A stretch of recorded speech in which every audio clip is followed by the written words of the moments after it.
5 minutes was quick. So we have our president. I see the presence of a quorum represented by President Clark, Councilman Greenlee, and Councilperson Blackwell, and myself. This is a hearing called to order for the Public Safety Committee of City Council for the purpose of hearing testimony on bills number 180553, 190749, 180969, and resolution number 190260. Before we open up for remarks, I'd like to show a video to everyone.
Is that it? All right. So, Maya Angelou said, when people show you who they are, believe them. And before we go into the hearing, how many times have we seen similar situations where someone has a threat, but no one believes them? And that subsequently, they carry out that threat with gun violence. To date, Philadelphia, there have been 1,190 victims of shootings.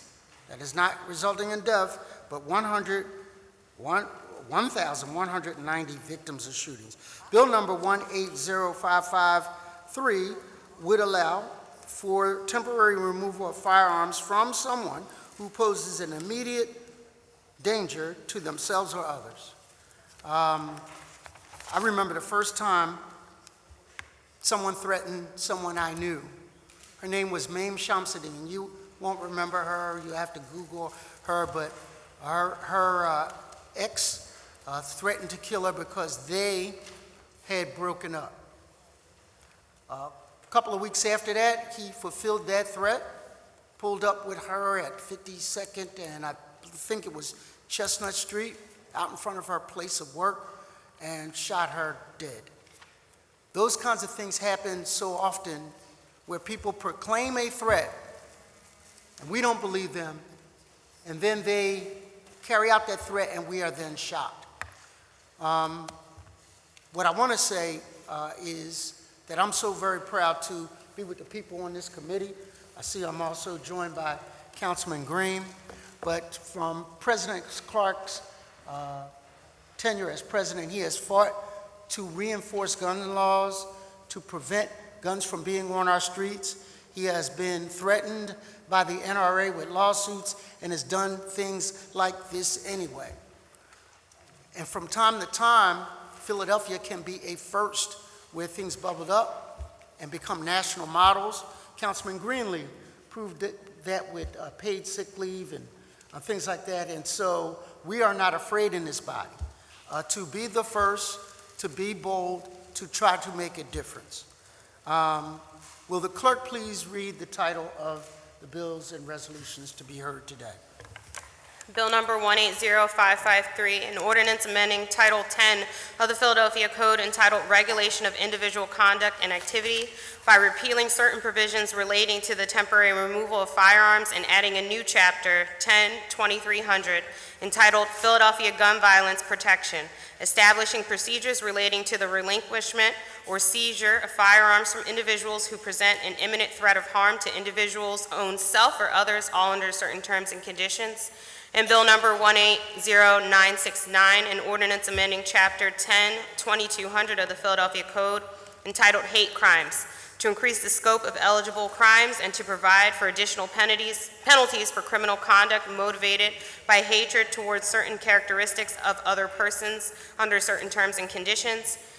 Bill number 190749, an ordinance establishing the safe haven law by amending Title 10 of the Philadelphia Code entitled Regulation of Individual Conduct and Activity by adding a new section prohibiting the possession of weapons at city recreation facilities, all under certain terms and conditions. And resolution number 190260, a resolution authorizing Council's Committee on Public Safety to hold hearings to examine the coordinated plan of the Philadelphia Police Department, Philadelphia District Attorney, 1st Judicial District of Pennsylvania, Philadelphia Sheriff's Office, and Philadelphia Office of Domestic Violence Strategies to implement recently enacted legislative changes to remove firearms from abusers in domestic violence cases. Thank you, Ms. Williams. Chair recognizes President of City Council, Darrell Clark. Thank you, Mr. Chair.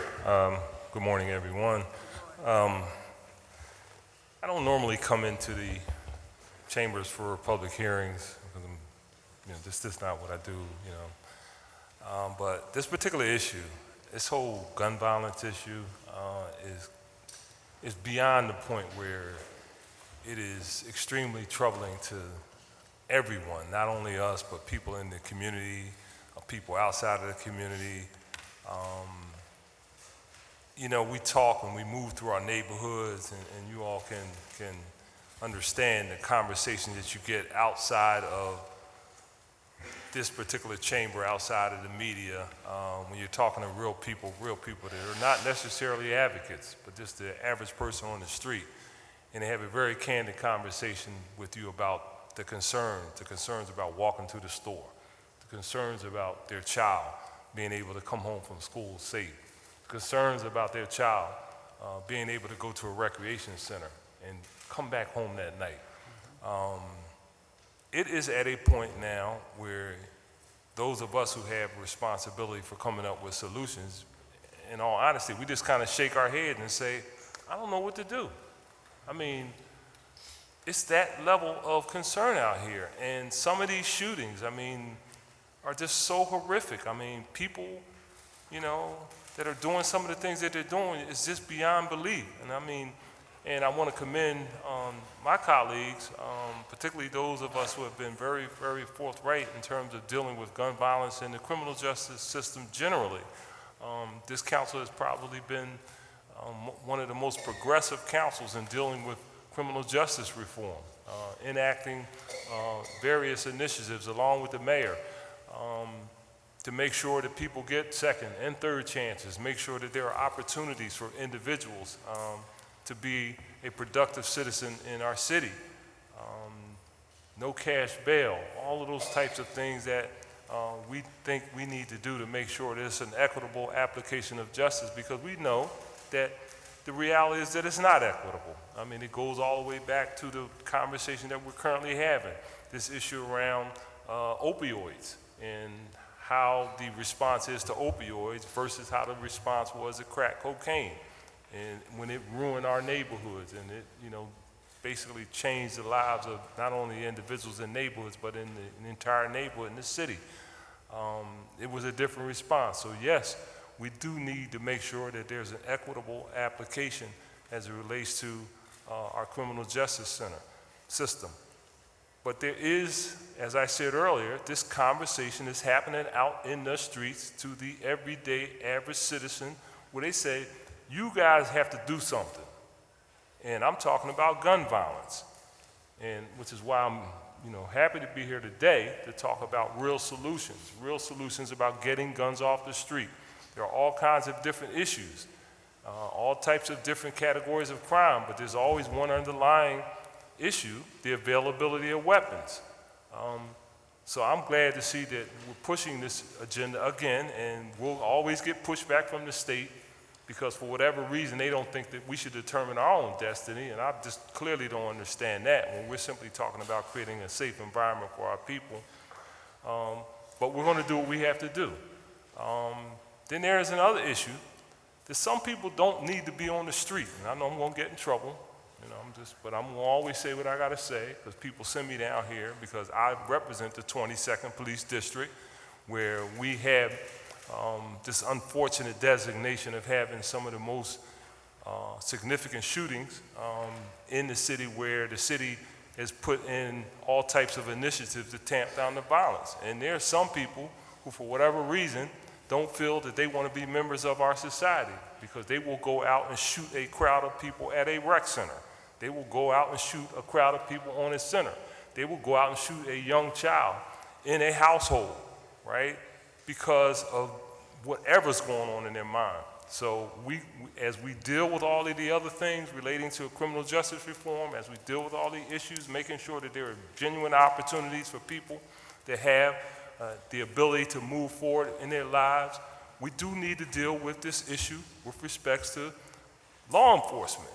All right, and I'm just calling it like it is. I had a conversation as recent as last night, and somebody told me, Darryl, there are a couple of guys in our neighborhood, and I'm not going to say exactly where, but it was along the Cumberland Street corridor, and yes, I'm saying it, right, where all they do is wreak havoc in that neighborhood, and it's not right. They should not be able to hold an entire community hostage. So to my colleagues and everybody here, and you wouldn't be here if you didn't really care about it, it's time for us to do what we need to do to make sure that we have a safe environment because we cannot have a situation where people can't enjoy in their communities, their rec centers, their neighborhoods, and all of the things that we fought hard for to ensure that we have in the city of Philadelphia. So Councilman and members of the committee, I just want to thank you all so much for your due diligence in making sure that we push hard to ensure that we had a quality of life in our neighborhoods that we so deserve. So thank you, and with that, I'll shut up. Thank you, Mr. President. You can, we don't get an opportunity to hear from you that much, so you can speak as much as you'd like. I want to recognize Councilwoman Gim and Councilwoman Green. Councilman Green was here. But I want to just get ready to get started to hear from folk from the community. But to your point, this gun violence is changing the fabric of our community over time. Anytime Temple University is recognized as a national and even international mass unit for being able to respond to gunshot trauma and training people that will go away and fight in foreign wars, that has changed our society. When fashionista Ron Welch has put out on the internet that he's making his first line of bulletproof suits made of Kevlar. This thing is changing our society. When I and Councilperson Johnson went up on a holiday, by the way, up to King of Prussia to a gun show, it was literally like out of the movie Jaws. We took 2 steps back and said, we're going to need a bigger boat. We never saw so many guns, and then the transactions, and then the secondary transactions in the parking lot. You bought the gun, you sold it to so-and-so that's headed right back to Philadelphia. And so for us to look at these series of ordinances to protect ourselves, literally, just to protect ourselves, is what we have to do, in spite of what the NRA says we should do. And in addition to that, had a conversation beforehand with BILAL QAYYUM, you'll hear from in testimony, and I asked him if he had one silver bullet that he could shoot into the problem, and just one. He talked about the responsibility we have to raise our babies, to be better parents, and take responsibility for ourselves and our communities in that regard. We're going to fight the gun fight NRA battle. We're going to fight the justice reform battle, but equally, the third leg of that stool is the kitchen is the first classroom where we start teaching our babies how to interact with others. And we have to take that responsibility as well. So with that, Ms. Williams, will you please read the first panel to testify? The first witness to testify on Bill number 180553 is Inspector Fran Healy. Thank you.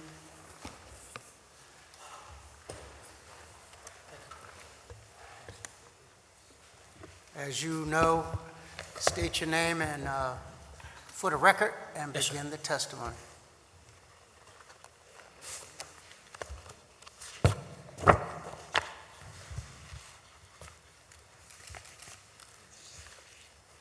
Good morning, Chairperson Jones and other members of the Committee on Public Safety, as well as Council President.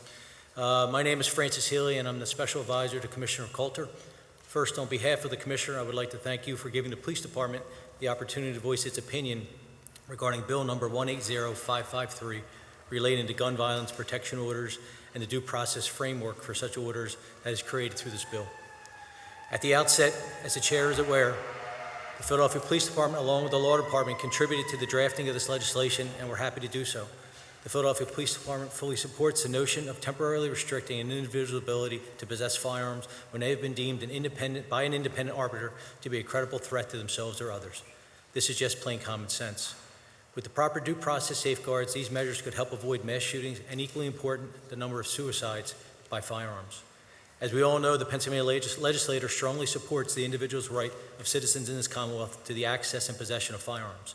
However, with every right comes a corresponding duty to ensure such firearms are possessed and used in a safe and lawful manner. Simply stated, certain individuals should never possess firearms, and the Pennsylvania legislature has enacted laws accordingly. However, there are people, for myriad of reasons, who are otherwise lawfully permitted to possess firearms but are temporarily disabled and therefore should not possess a firearm without seriously endangering themselves or others. While the state has acted with respect to those persons they believe should be forever precluded from owning a firearm based upon the threat they present, they have failed to act with respect to those who temporarily pose a threat to themselves or others. As such, the Philadelphia Police Department applauds the effort of Chairperson Jones on this issue. While enforcement of this bill, because of the state law, is debatable, it takes leadership and courage to push forward. This is the common sense legislation that builds in due process safeguards and recognizes that good people can get sick and become a danger to themselves or others at times. We need a step in to protect both the individuals in crisis and others. Once the individuals are well, they can regain their firearms and move on with their lives. Most important, they will have a life to continue along with their family, friends, classmates, and coworkers. So in closing, the Philadelphia Police Department clearly supports this bill. This is simply common sense legislation that is long overdue. At this time, I'd be happy to answer any questions. Thank you. Are there any questions on the part of the panel? We have 22 people that want to weigh in on this. So the only thing that I would say currently under domestic violence actions, do we have the ability to, when there is a complaint filed, do we go into a home and remove firearms? I'll talk more about that relating to Act 79 and the changes, but there's orders in the protective, or actually in the domestic code and in the Uniform Firearms Act. It calls for the relinquishment of firearms. The relinquishment of firearms puts a duty on the individuals who are ordered to relinquish a firearm to produce that firearm. As the law is written, that doesn't authorize police or other law enforcement agencies to enter the house and seize the weapons. However, if people do not, within a certain period of time under Act 79, relinquish the firearms, it then becomes a crime. And I'll talk more in the next one of the other bills. We've put systems in place. Okay. So once you violate that crime, then we're going to come after you and do the appropriate search warrants. But there is no there is no provided responsibility or authorization to search for weapons. The duty is on the person who receives the relinquishment order to produce those firearms. And in your next testimony, will you cite the number of domestic violence homicides? Is there a record for that? I don't have the statistics for them, but I can get them for you. Would you? Sure. And provide that to the chair, and I'll provide it to members of council. Are there any questions? Seeing none, thank you for your testimony. Thank you, sir. Ms. Williams. The next witnesses to testify on Bill Number 180553 are BILAL QAYYUM, Dorothy Johnson Spite, George MOSEE, and WILFREDO ROJAS.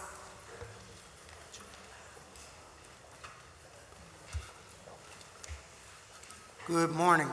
Good morning. You are no stranger, any of you, to these No, chambers. I am not. It's starting to feel like at home here. We got to get you here for other reasons. That would be a good thing. So whoever wants to begin first, state your name for the record. I will, as the elder in the room, I will yield to my young Okay. lady sitting next to me. Okay.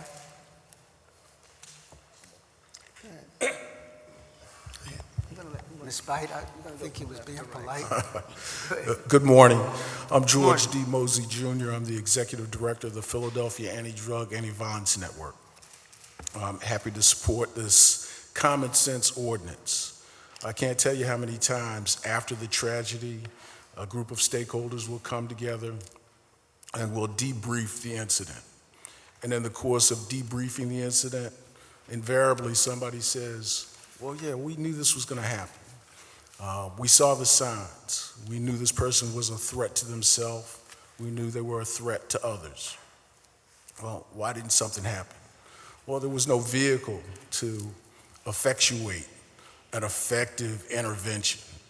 And that's how I view this ordinance.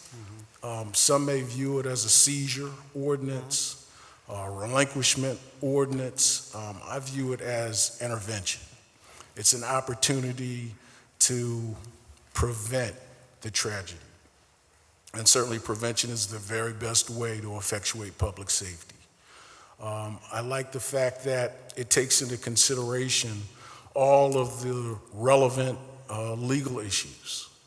Although it provides for ex parte seizure, where the petitioner can actually have the court issue the order without the respondent, the person from whom the weapon is being sought, present or even knowing about it.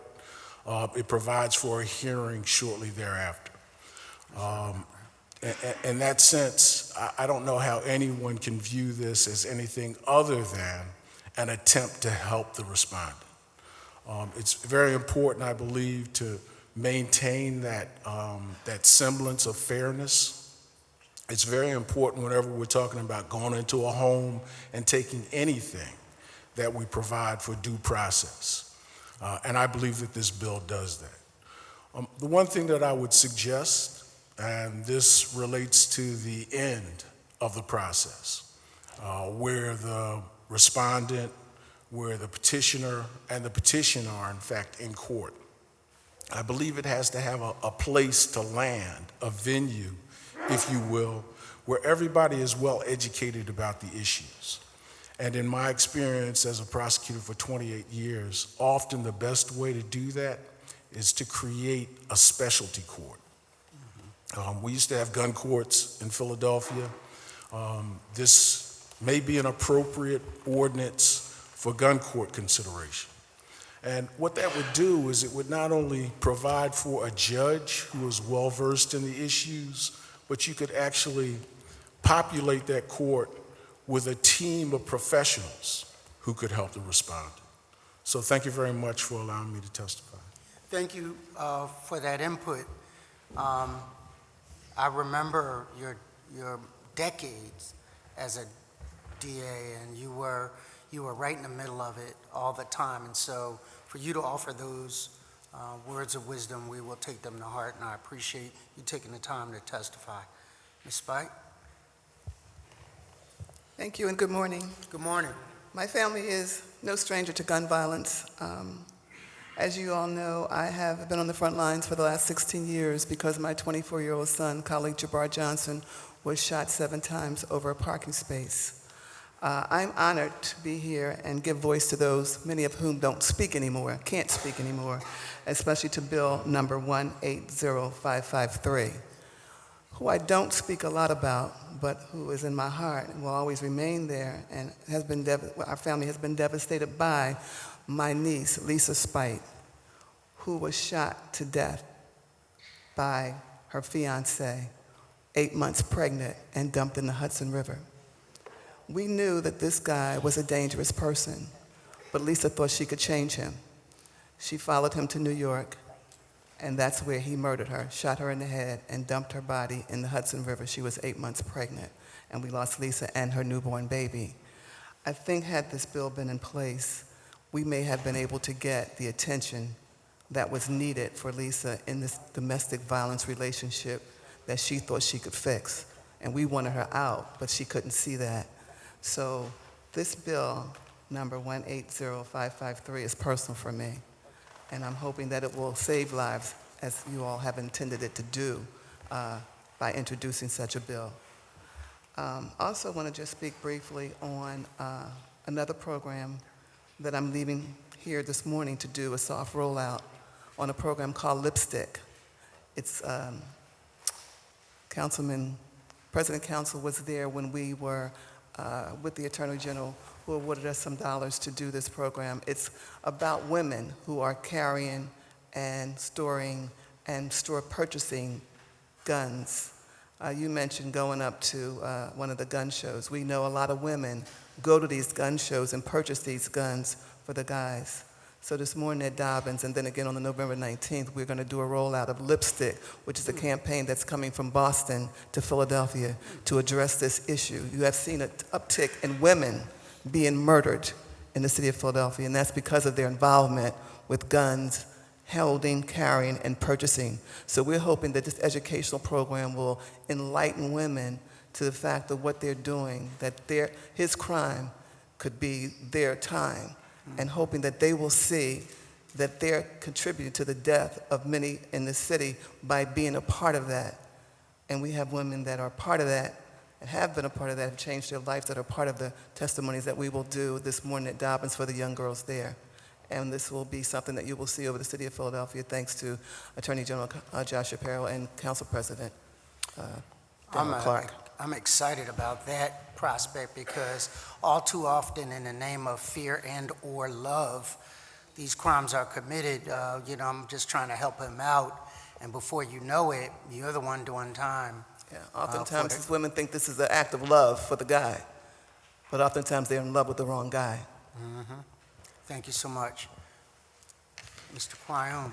Good morning, Mr. Chair. My name is BILAL, President of the Father's Day Rally Committee, a 30-year-old fatherhood organization in the city of Philadelphia, who actually has been on the front line trying to reduce violence and shootings in this city. I'm here today to support the bill 180553. I want to talk about, we talk a lot about shootings and homicides, but there's other numbers who are reflecting the need for how this bill could be very supportive, I believe. The police reports every week the crime statistics, and I was looking at them the other day, and if you look at one of the line items is robbery with guns. In 2014, there was 3,044 robberies in the city of Philadelphia with guns. 2015, 2,885, 2016, 2,677, 2017, 2,449, and 2018, 2,163, a total of 13,208 incidents in the city of robberies with guns. And Can then you they also have repeat that for the record? Say that again? Say that number. From 2014 to 2018, 13,208 robberies in the city of Philadelphia with guns. And they have another category called aggravated assault with guns. 2014, there was 2,065 aggravated assaults with guns. 2015, 2,287. 2016, 2,257. 2017, 2,207, and 2018, 2,327. Total, 5 years, 11,143. If you add the totals together, 24,351 between robberies with guns or aggravated assault with guns. So that shows you the kind of magnitude when we talk about the gun problem in the city of Philadelphia. Once again, we have the news media always reports about shootings. The numbers you gave earlier are homicides.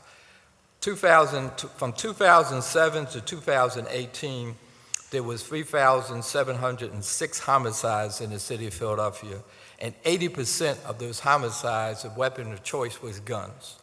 So when you look at these numbers in total, it shows the magnitude of the gun problem in the city of Philadelphia. And I believe this bill will help a lot.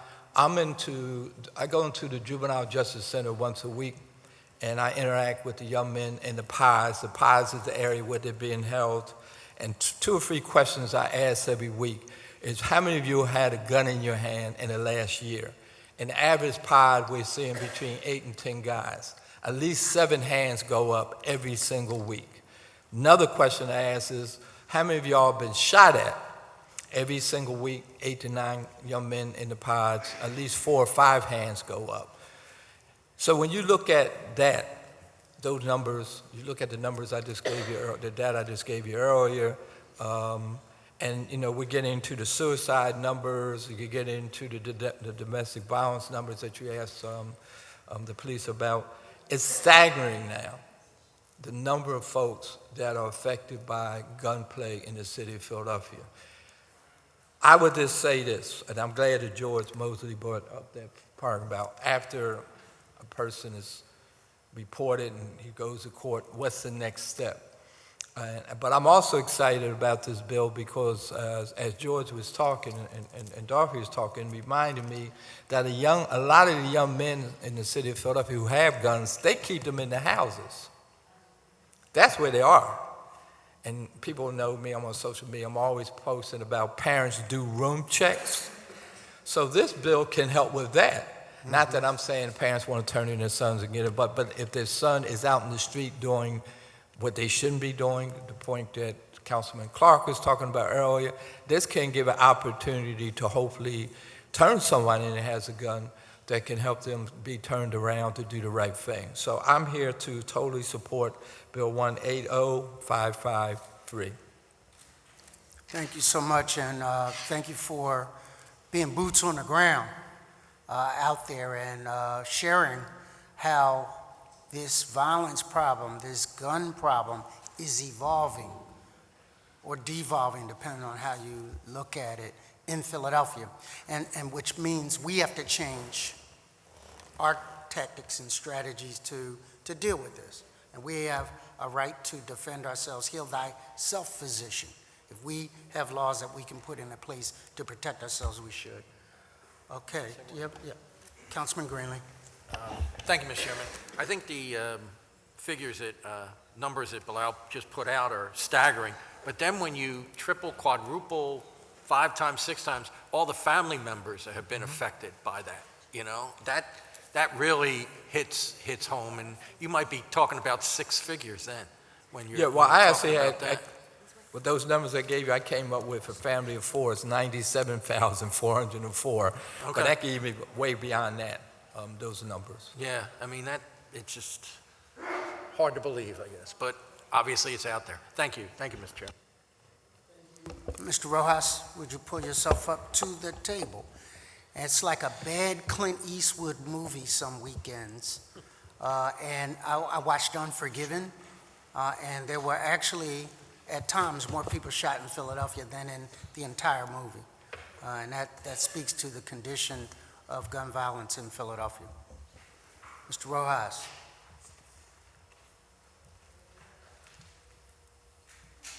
Pull the mic to you, state your name. Okay, first of all, I want to thank you personally, Councilman Jones, for your initiative and your boldness in introducing such an important piece of legislation. I also want to thank Councilman Kenyatta Johnson, who has been in the forefront of the fight for common sense legislation. And also I want to thank Council President Darrell Clark, who has been consistent in his support for your legislation and helping you craft it and pass it through City Council. With that said,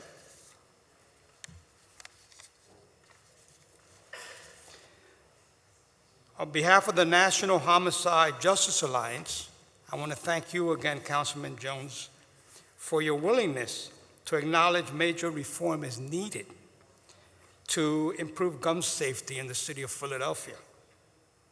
After carefully reviewing your well-prepared fact sheet that spells out in details why proposed bill number 189554 needs passage, I appear before you, members of the City Council Committee on Public Safety, to share my thoughts as a father who lost a son, Alejandro Rojas Garcia, to homicide, to voice our strong support for the quick passage and implementation of this important piece of legislation.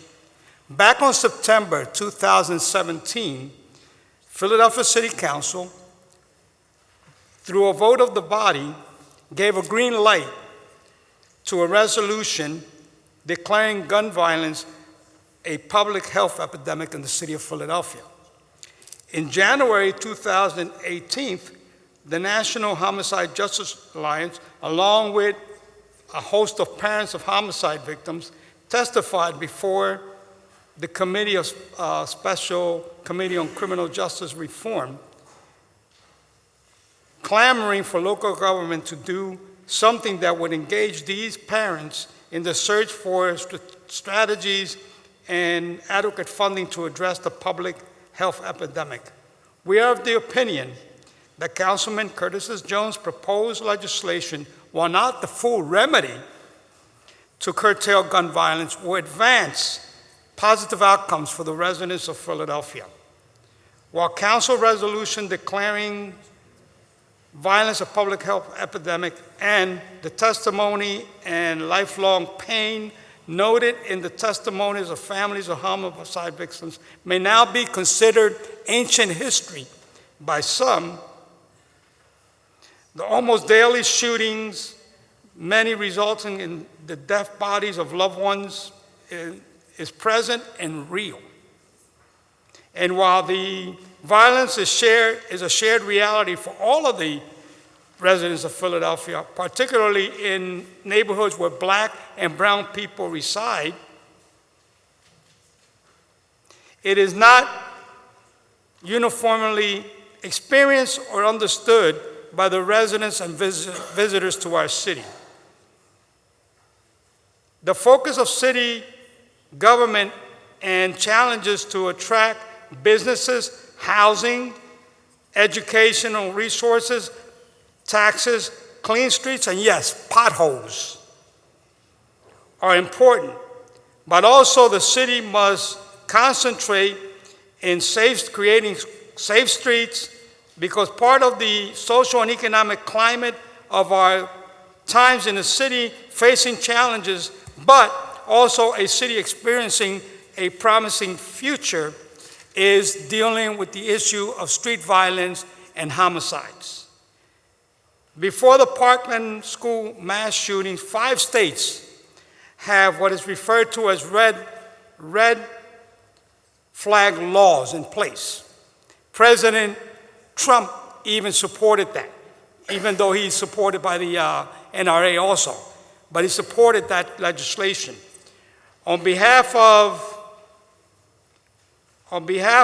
all those who have suffered the prolonged pain and emotional distress of a violent attack by someone, by homicide or gunfire, I urge you not to delay in passing this legislation, Council Bill number 180553, gun violence protection orders, in a major first step that has already been adopted in states and cities across the United States of America. Additionally, I urge this body to pressure the Pennsylvania legislature to enact similar legislations. Thank you, and God bless each one of you. Thank you so much for your testimony, and sorry for your loss. Sometimes, through the loss of others, we commit ourselves to a greater dedication to do for others, and all of you do that every day, and I just want you to know for the record, on the files, I appreciate that, and I think that reflects all of the opinions of council, because in every district, there is that issue, whether you're talking about gun violence or suicides or all of the above, it impacts us all. So are there any questions for this panel? Seeing none, thank you for your testimony. Ms. Williams, would you please read the names of the next panel to testify? The next panel of witnesses will be testifying on Bill Number 190749, BILAL QAYYUM, Captain Tyrell McCoy, Inspector Fran Healy, and KATHRYN Ott Lovell. Thank you again, Mr. QAYYUM. You could just keep your same seat. Commissioner, how are you? Councilman.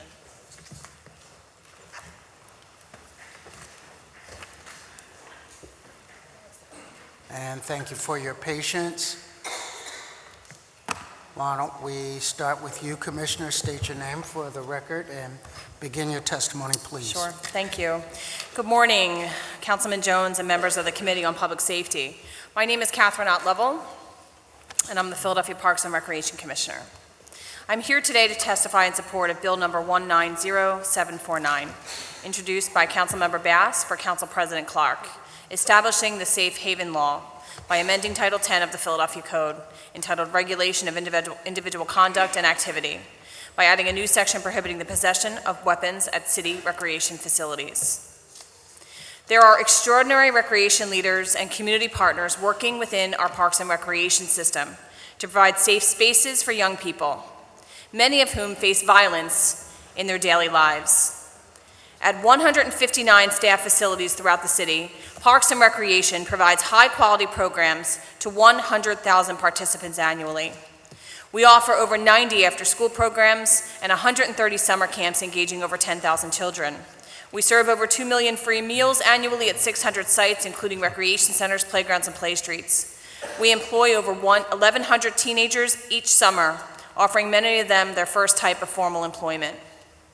Our parks and recreation facilities are open and accessible. Unlike other major cities such as New York, you do not need an ID card to enter a facility. And unlike the Free Library, we do not have municipal guards. We have over 300 dedicated recreation leaders and thousands of seasonal support staff that staff our recreation centers and playgrounds in every single neighborhood. These individuals are true community heroes, oftentimes working alone in recreation centers and many times prioritizing the safety of the children they serve over their own. They struggle daily to ensure that our facilities remain safe havens where children can visit to escape the dangers of their streets. For those reasons, earlier this year, we partnered with the Office of Violence Prevention and the Philadelphia Police Department to develop and implement programs to prevent and combat gun violence at recreation centers and playgrounds. As a component of the city's Philadelphia Roadmap to Safer Communities, we created a basketball training program with Project Pinpoint neighborhoods considered most vulnerable to gun violence. The program engaged teens and young adults at McVeigh, Rivera, J. Finnegan, and Chabadi recreation centers and focused on skill development, leadership development, culture strategies, and sportsmanship. The department also extended weekend hours of operation at 11 recreation centers as a pilot effort aimed at offering youth and young adults a safe space to enjoy high-quality recreational programming as an alternative to unsupervised and possibly vulnerable situations they might encounter on the streets. We also launched a new partnership with local police districts around the city called Cops and Rec, hosting 23 community events at playgrounds and recreation centers in pinpoint areas using our large inflatable movie screens to project films for families while offering various free refreshments including water ice, popcorn, and pretzels. These events offered opportunities for families, children, and local police officers to be outside and connect with each other in a peaceful and enjoyable atmosphere. The movie nights deterred unlawful behavior after hours by activating those public spaces with positive activities and adult supervision. I believe that the Safe Haven Law will help to strengthen the city's comprehensive plan to reduce gun violence and enhance the quality of life for all residents. This year alone, there were 14 documented assaults on parks and recreation staff. Here are some of those incidents. At Barrett Playground, a recreation leader and an advisory council member were held up at gunpoint by 3 armed men who entered the center during an after-school program when children were present. At Schuler Playground, a recreation leader was assaulted by an individual who entered the center and attempted to rob him. At Vogue Recreation Center, a 19-year-old lifeguard was attacked and assaulted by a dozen teens. That lifeguard returned to work the next day. At Hunting Park Recreation Center, a 71-year-old employee, Mr. Rob, was punched 16 times and robbed while he was eating his lunch. Before becoming a seasonal employee, Mr. Rob was a longtime volunteer at the center. At Dorothy Emanuel Recreation Center, a recreation leader was assaulted during a robbery attempt. That individual was hired just a few months ago as part of our citywide recruitment effort to diversify our recreation leader trainees. At Roosevelt Playground, a recreation leader was forced to barricade himself inside his facility as a group of teens tried to break in, making threats to his safety. And at Baker Playground, a shootout occurred after a basketball tournament, wounding 7 people. Pool maintenance attendant Janine Helms was working late that evening, and instead of hiding when she heard the shots ring out, Janine rushed to help the children on the playground. She also continued her shift that evening and refused to go home and returned to work the next day. City Council recently honored Janine Helms with a special citation for her actions, and she's here to testify today. This is just a snapshot of what our recreation leaders encounter on a daily basis. They are literally working on the front lines for our city, and they deserve to feel safe and protected in their workplace. And the children we serve need to know that when they come to a recreation center or playground, that they too will be safe and free from fear. This is why I appear before you today and offer Parks and Recreation's full support of Bill number 190749 and respectfully ask that the committee move it forward with City Council approval. This is not in my written remarks, so I don't even know if I'm allowed to say it, but last night I was at Target buying Halloween candy, the one on City Line Avenue. And I was in the Halloween section, and I encountered another person who was there who recognized me and commented to me how glad they were to have recreation centers in their community and, you know, just what an asset they were. And I said, well, the good news is that recreation centers are going to be even safer because tomorrow there's a hearing that City Council has called to make sure that we can make sure no guns and no weapons are allowed in our recreation centers. And this woman said to me, oh my God, I can't believe we have to have a hearing on that. She said, why is this just not common sense? And that struck me to my core. And as I drove home from Target last night, I thought, why are we all sitting here having a hearing about this? But here we are. I applaud the bill sponsors, Council President Clark and Councilwoman Bass, for their ongoing support of our staff and the constituents we serve. Thank you, and I'm happy to answer any questions you have. Is it the pleasure of the panel to wait until all are, okay. Thank you again. Thank you, sir. State your name again for the record. Sure. Good morning, Chairperson Jones, Council President Clark, and other members of the Committee on Public Safety. Again, my name is Frayne Healy, and I'm Special Advisor to Commissioner Coulter. First, on behalf of the Commissioner, again, I would like to thank you for giving the Police Department the opportunity to voice his opinion regarding Bill number 190749 relating to a safe haven at Philadelphia recreation facilities. Let me state at the outset the Philadelphia Police Department respects and supports the intent behind this legislation. Keeping children safe is the highest priority in the Philadelphia Police Department as well as City Council. Keeping illegal guns from these areas is just plain common sense. I believe the basis of this bill is similar to the state law provisions that prohibit firearms in special places such as court facilities and schools. This bill specifically prohibits persons from knowingly possessing a weapon or knowingly causing a weapon to be present, whether openly or concealed, in the building of or on the ground of any city recreation facility. Further, weapon is defined as any knife, a firearm, knife, or other instrument designed to inflict bodily injury. As I mentioned, the Department supports the premise of keeping weapons, and especially illegal weapons, away from recreation centers where children tend to gather. That said, please be mindful that this bill is not just intended at illegal firearms, but will also impact individuals who carry lawful firearms as well. There may be times when an individual may need to enter a government property, such as a recreational facility, to conduct business and may possess a lawful weapon. We need to better consider logistics, such as when a firearm can be kept while the individual, or where the firearms be kept while the individual is on a recreational facility. We walked across that problem when we shut down City Hall. We opened the lock boxes across the street for the CJC to accommodate those individuals who are lawfully carrying. So that was one. These are just logistical issues that I think that we can fine tune, but nonetheless, The other issue that you should be aware of is the definition of a weapon and other weapons needs to be carefully considered. This is just me being a lawyer, being the pain of being a lawyer. For example, long guns and rifles are not included in the prohibition if you use the definition under state law. Definition under state law of a firearm basically includes a pistol or a revolver.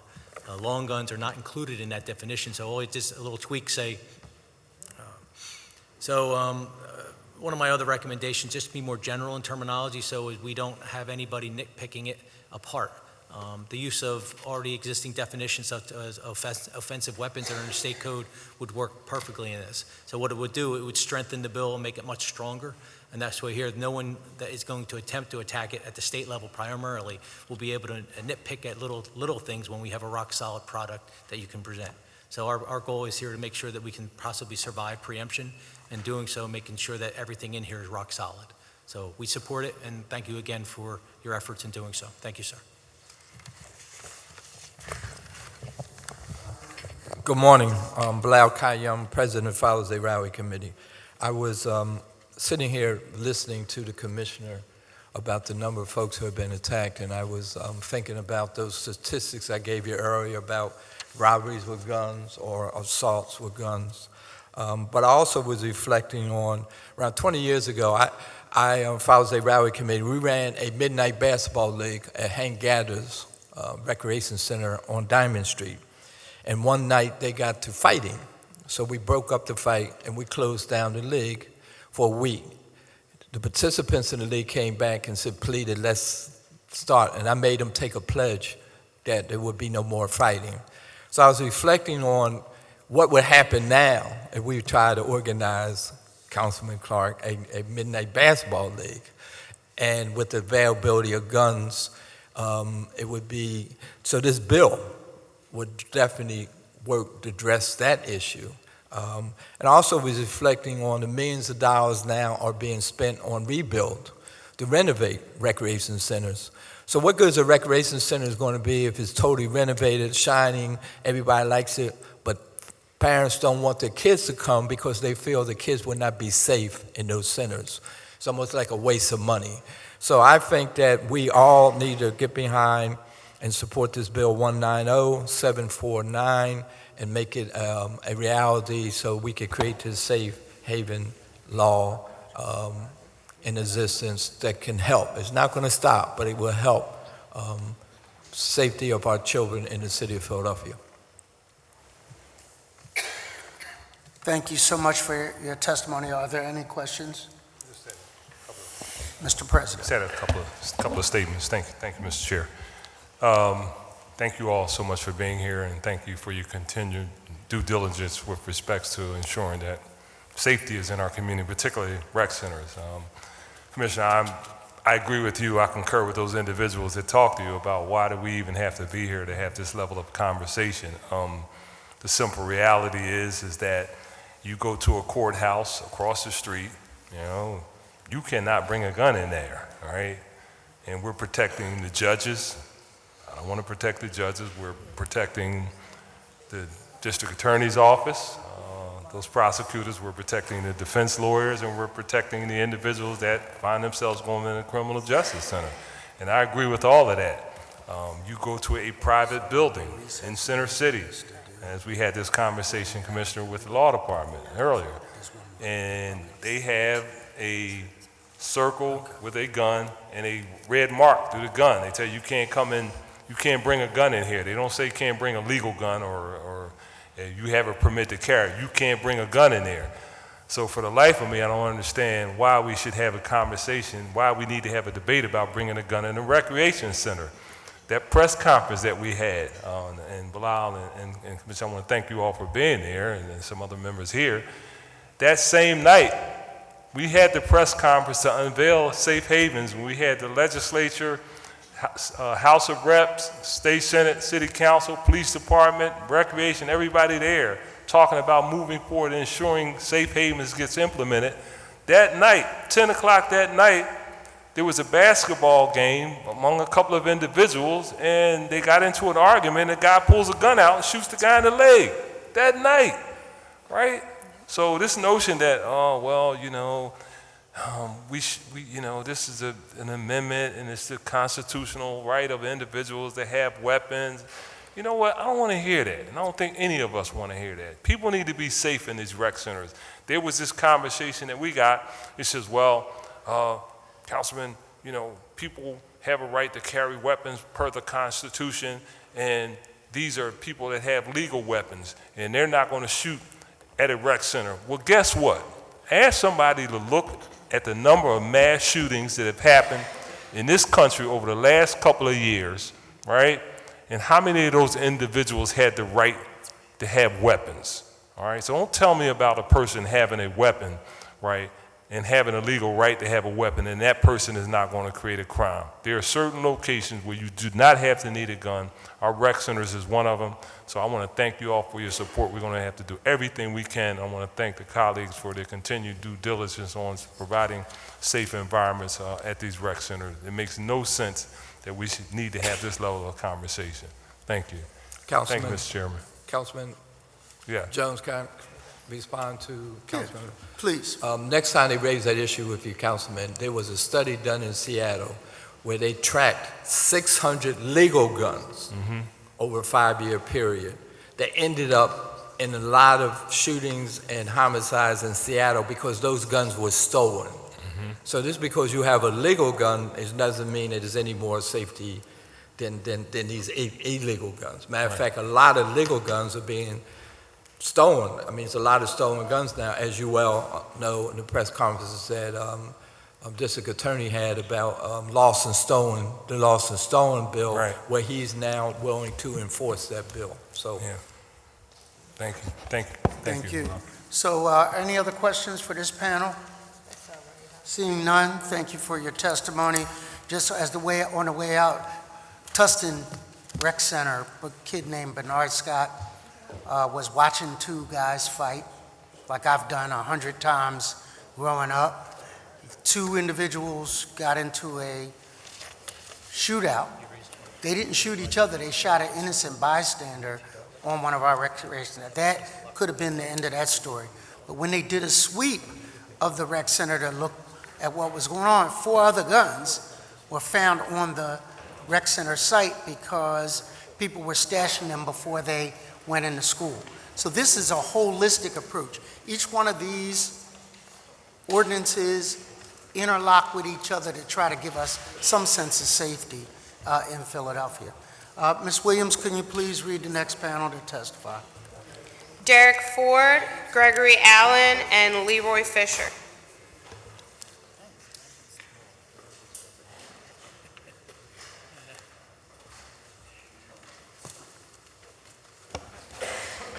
Thank you all for your patience. Please be seated. You can begin your testimony in any order you want, but state your name for the record when you begin. So Good I morning. guess I've been. Oh, go ahead, Alan. Go ahead. All right. Now that, Good morning, Council Jones and the rest of the council member, Councilman Clark. For the record, my name is Derrick Ford. I'm the co-chair on the Commission for Parks and Recs here in the city of Philadelphia, and also the president of Mander Recreation Center located at 33rd and Diamond. And I'm here to speak on behalf of bill number 190749. And, I was listening to Councilman Clark. Fortunately, I was there that night when all the wonderful folks were there talking about what's happening in Parks and Recs. And it's painful as we sit here at this very moment. Folks are out there with a multitude of guns. And I think history over the last several years, watching just gun violence. I was a strong advocate against having basketball leagues because here in the city of Philadelphia, basketball leagues have become an arena for gunplay. And I want to be clear about that because you can't control the culture of people coming. It doesn't happen at the baseball games. It doesn't have it at the football games. It happens at the basketball games. Now, that night when you guys were all there at Mander Recreation Center having a press conference, as Councilman Clark mentioned, that night at a basketball game, Guys come here with guns. They can get a gun quicker than they can get a job. Folks are dying out there. And we need to really take a real critical look at, listen, I love what happens in Parks and Recs, and I understand the job of the rec leaders, and because they have to work there, and they have to deal with a certain personality, but it's painful when this city and our families and our kids become traumatized when they at a game and they see gunplay. We got a lot of work to do here. We really do. And listen, I live in Parks and Recs. I believe in Parks and Recs. But I believe in playgrounds should be a safe place. It should be a safe place for our families and our kids to go and not be traumatized by gunplay. So I'm asking that they put down the guns so we can raise our sons and our kids. We got a lot of work to do. That's my testimony. Thank you so much. Good morning. Good morning. Chair Jones, members of the Committee on Public Safety, Council Can President. you pull that mic a little closer? Pull a little closer. There you go. Okay. My name is Dr. Gregory J. Allen. I'm founder and president of Overbrook West Neighbors, CDC, serving the Overbrook community of West Philadelphia, and I serve on the leadership for the Commission on Parks and Recreation. Happen to be your constituent. Wow. And I'm in support of the safe haven law prohibiting weapons at city recreation facilities. My testimony is dedicated to the memories of Bernard Jamal Scott and James Patrick Stolman. Like many people here, I am actively involved in my community. By some, I am affectionately referred to as the mayor of Overbrook and the guardian of the playground, with apologies to Mayor Kenny. Not the galaxy, but the playground. This is my favorite title. It makes me feel a little bit like Peter Quill, Star-Lord from the hit Marvel movie. Oh, I know, I'm no superhero, just a protector. Like the meaning of my name, Gregory, watchful guardian. My mother would be proud. Until a few years ago, I thought I was alone in this passion to care for and nurture a playground. Boy, oh boy, was I wrong. You see, every one of our playgrounds and recreation centers have guardians, someone who watches over it, makes sure everyone does what they're supposed to be doing, protects it as if it were a child or a spouse, nurtures it, sees it as their solemn responsibility to keep it and the people who visit there safe from harm.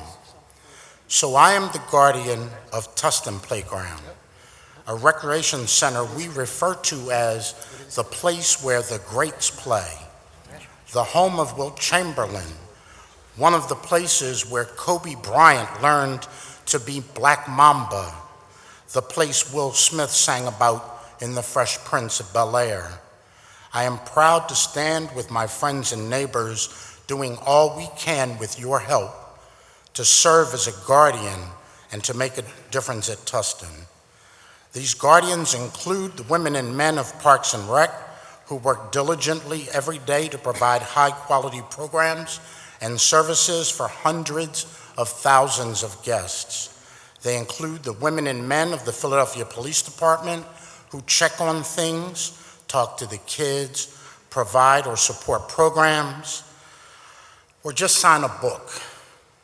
Thousands of volunteers and neighbors who help with cleanups, fundraisers, sports programs, movie nights, and all the things that enrich the lives of our children, young people, and older adults. Some people, like yourselves, your colleagues, our Commissioner KATHRYN, and the police departments are guardians of a lot of playgrounds. What an awesome right and responsibility. I truly envy you. Every day we work hard to provide a haven for Philadelphians everywhere, a harbor, a port, a refuge, a safe and secure place to come and do your homework, to use a computer, to take a class, play a sport, practice yoga, meet with friends, neighbors, or attend community events, or to do anything your heart desires. Unlike Star-Lord, we are not superheroes. We cannot fly. We don't have special powers, no suits to protect us, no wands, no superhuman strength. But like Star-Lord, now this is where you have to be a Marvel comic fan to understand, being a guardian has connected most of us to a higher purpose. I know it has for me. You see, I came to be a guardian of the playground when a young man I knew from seeing around Tustin was shot and killed while watching a fight that started on the steps of Overbrook High School and moved to the playground field. His name was Bernard Scott. He wasn't the fighter or the shooter. He was just standing around, an innocent bystander, one of the good kids. He died in his mother's life, and the lives of his family members have undoubtedly been changed forever because he wasn't safe at the playground. Tustin or Overbrook High School had nothing to do with the fight, but he wasn't safe at a school or a playground. A school or a playground. Councilman, during that cleanup, I was one of the guys that found one of the 4 guns that were used in that shooting. So let's face it, when our children and young people are not safe at the places where they learn and play, no one is safe anywhere. No one, anywhere. On behalf of the legions of guardians like me, thank you for your ongoing support to provide us a safe haven to protect us from harm. Anything that helps to reduce gun violence and creates and maintains a safe space for families is a good start. Implemented as an element of a holistic and comprehensive strategy like the Philadelphia Roadmap to Safer Communities, I believe it will have a positive impact. My prayer is that the Safe Haven Law will provide some desperately needed protection for all of Philadelphians' guardians and the children, young people, older adults, and families we serve. I support Bill number 190749, the Safe Haven Law, and encourage you to make it law as quickly as you and your colleagues are able. Thank you and your colleagues for being the guardians of the guardians. Thank you so much for your testimony. And I appreciate the commitment to guarding not only Tustin, but the entire system, so I appreciate that. Okay. Well, good morning. Good morning. Councilman Jones, Council President Clark, and council members. My name is Leroy Fisher, and since 1992, I've carried a lot of titles. I've been president of Hunting Park United, a member of the North Philadelphia Aztecs. I've been a coach, a mentor, and now I carry the title of president of Parks and Recreation's Advisory Councils. As a funny story, unlike the mayor of Overbrook, I've been affectionately known as the mayor of Hunting Park. Since '92, Hunting Park Rec Center has been a safe haven for me and the many children, the hundreds of thousands of children that have gone through our programs and been provided with a location that shielded them from the trauma in the streets that they would see. Additional support on the Safe Haven bill will be much welcomed for the many coaches and volunteers and rec leaders and just community members who are passionate about giving our residents a safe place to come to and feel welcomed and safe. I commend you guys for this bill, and I hope that us being here, our testimony and our heartfelt caring about our communities resonates and this bill passes. Thank you for your time. Thank you for your comments, and I've heard of those Aztecs. Of course. It's outside of my district.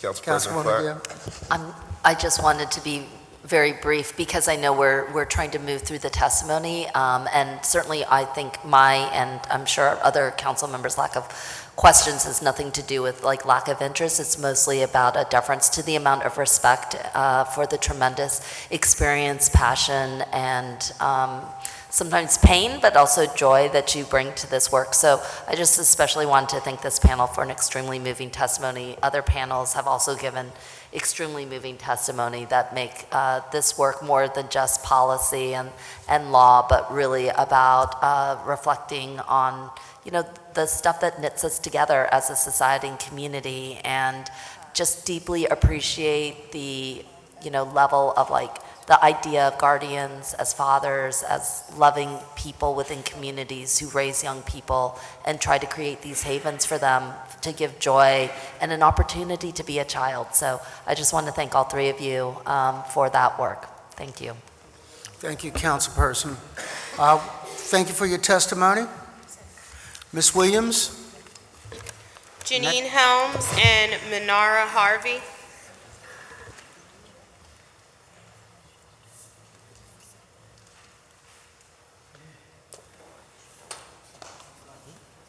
Thank you guys for your patience. Please come up to the desk, have a seat. State your name before you begin your testimony and then begin. Thank you. Good morning, I'm Janine Helms. I've seen many children at several different recreation sites, enjoying things from swimming to sports to different community events. They have a carefree and happy at these community sites, and they are enjoying themselves. They shouldn't have to worry about whether they'll be hurt at these sites, whether they will be the target or hurt in a shooting or just a casualty in a, they would be hurt in a, that they'll be caught in the crossfire. And I believe that the bill is a necessity that needs to be passed because these are where they come to be safe and to enjoy themselves. And this past weekend, I got my godson for the weekend, and I asked him what did he want to do.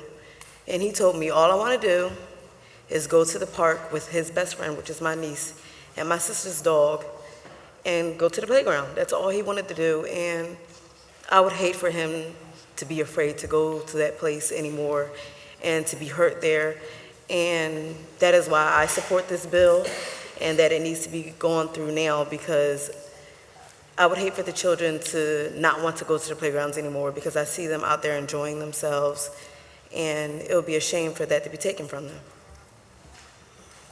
Thank you so much for your testimony. Please Good morning. begin. Good morning. My name is Minara Harvey. I'm a 7th grade student that attends Paul Lunch Dunbar Elementary School. When I am out of school, I spend time participating in programs and volunteering at Penrose Playground in North Philadelphia. I would like to start by thanking Council President Clark, City Council members, Mayor Kenny, Commissioner KATHRYN at LOVELL, Parks and Recreation staff, my recreation leader, Mr. Cornelius Edwards, also my mother and family. It is an honor to be able to stand here and express my feelings about the gun violence in my community. During the summer, I was the only female to attend a mentoring program at Penrose Playground. We were writing poems and passages about our community. I decided to write about the gun violence in my community. I named the poem Gun Violence in Our Town. Because there was a gun, no one had fun. Because there was a gun, a life was done. Her life wasn't that bad, now her mom is really sad. Nobody was glad. Even though she wasn't my family member, I was not happy. My body started to get flappy. Because there was a gun, it was a time to run. Because there was a gun, a lot of people died. It was too late to hide. I didn't think it would go so far. She ran to our car, but it was too late. She tried to jump the gate, but it wasn't her fate. This was a great mistake, and at the end, we all lost a friend. The senseless gun violence in my community has to stop. I go to the recreation center every day because I feel that is a safe haven. However, when I walk out those doors, I feel afraid. I feel like I'm going to be the next person that is gunned down. I shouldn't feel that way, so I come to you today with my poem to help stop the violence in my community by banning guns on the recreation grounds. Thank you for your time.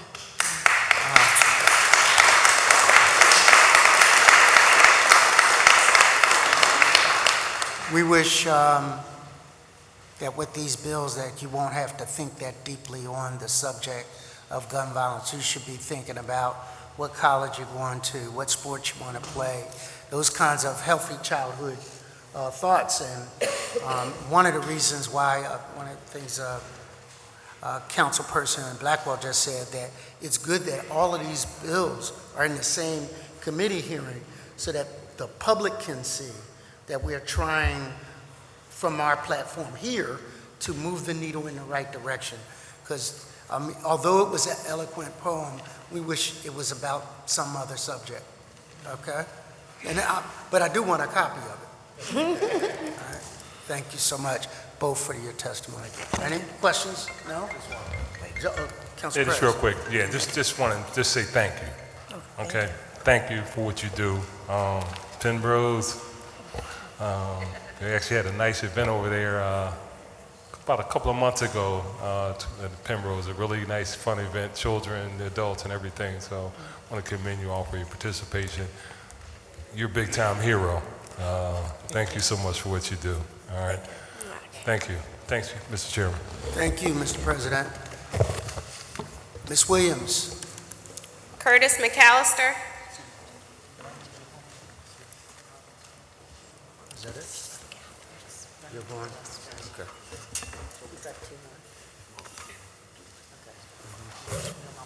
Okay. Yes.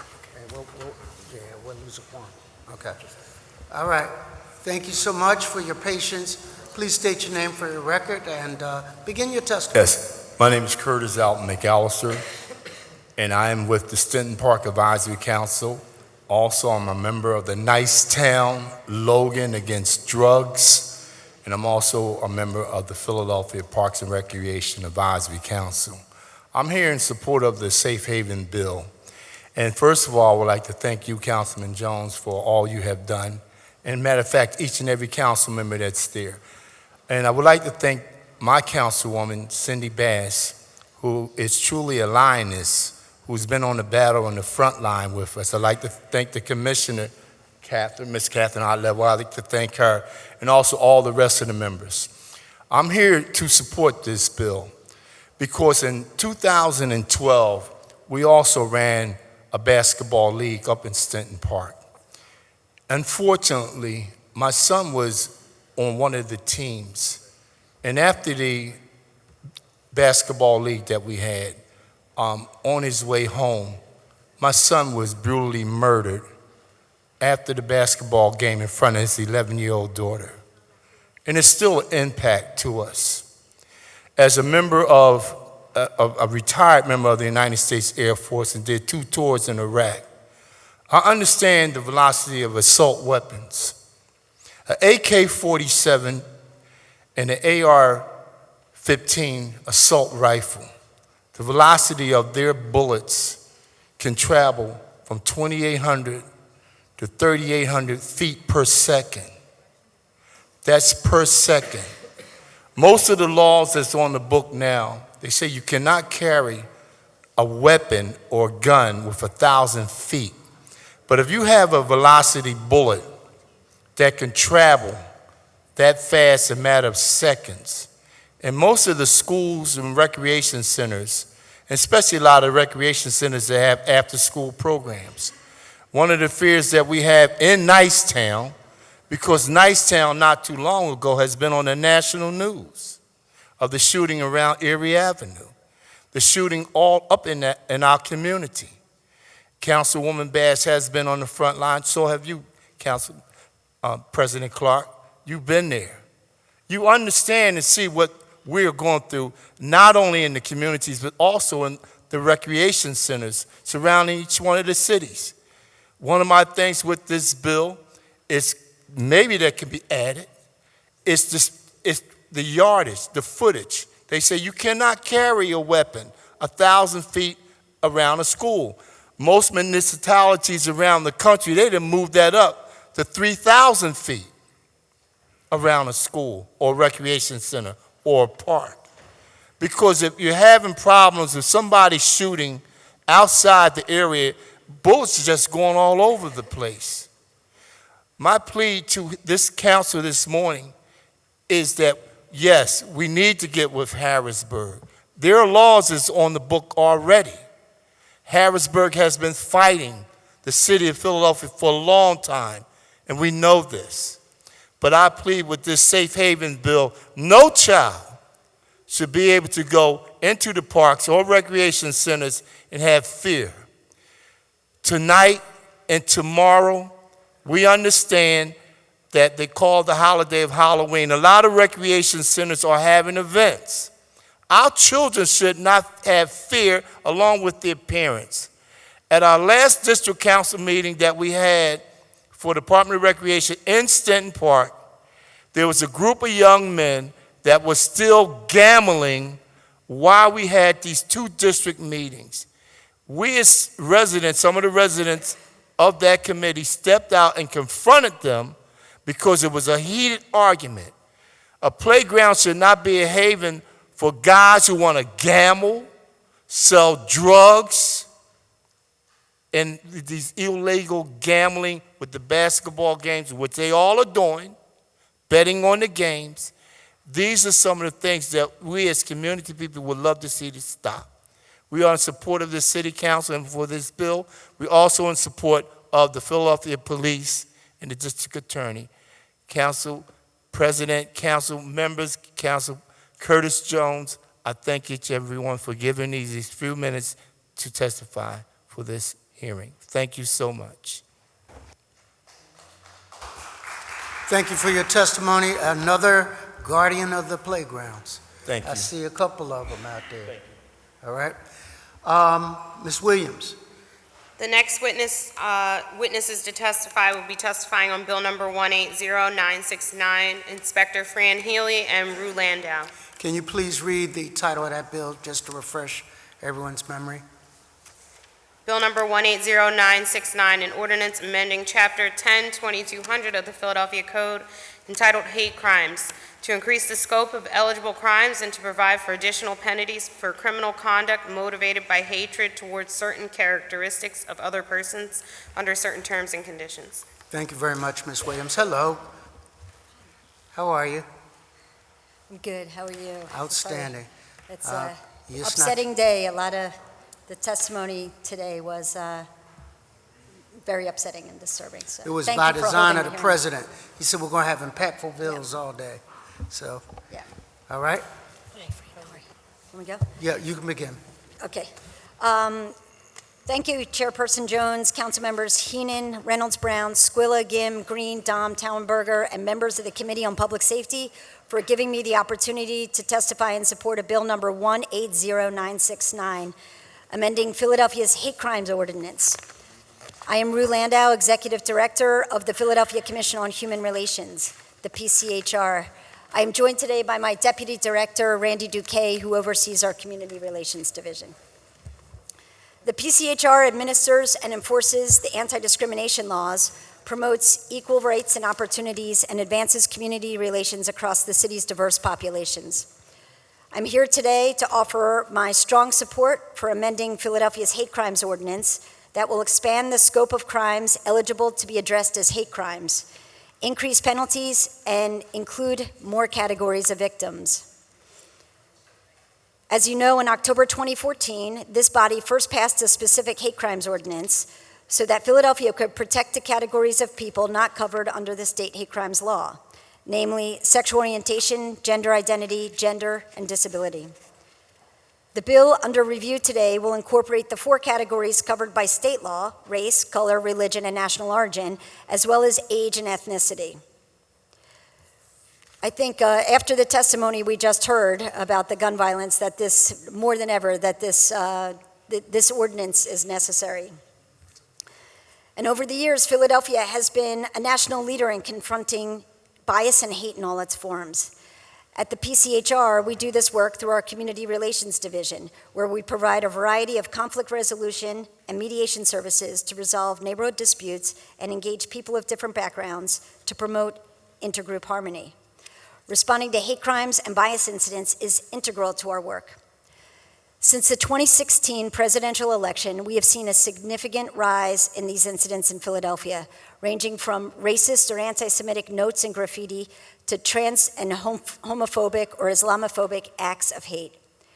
We respond by working with police, schools, community groups, and other stakeholders to address the issues and to reduce community tension, often by engaging the community in dialogue and programming. Beyond helping communities heal, our goal is to create stronger neighborhoods and long-term peace. From November 2016 through September 2019, the PCHR has recorded 274 separate reports of hate incidents.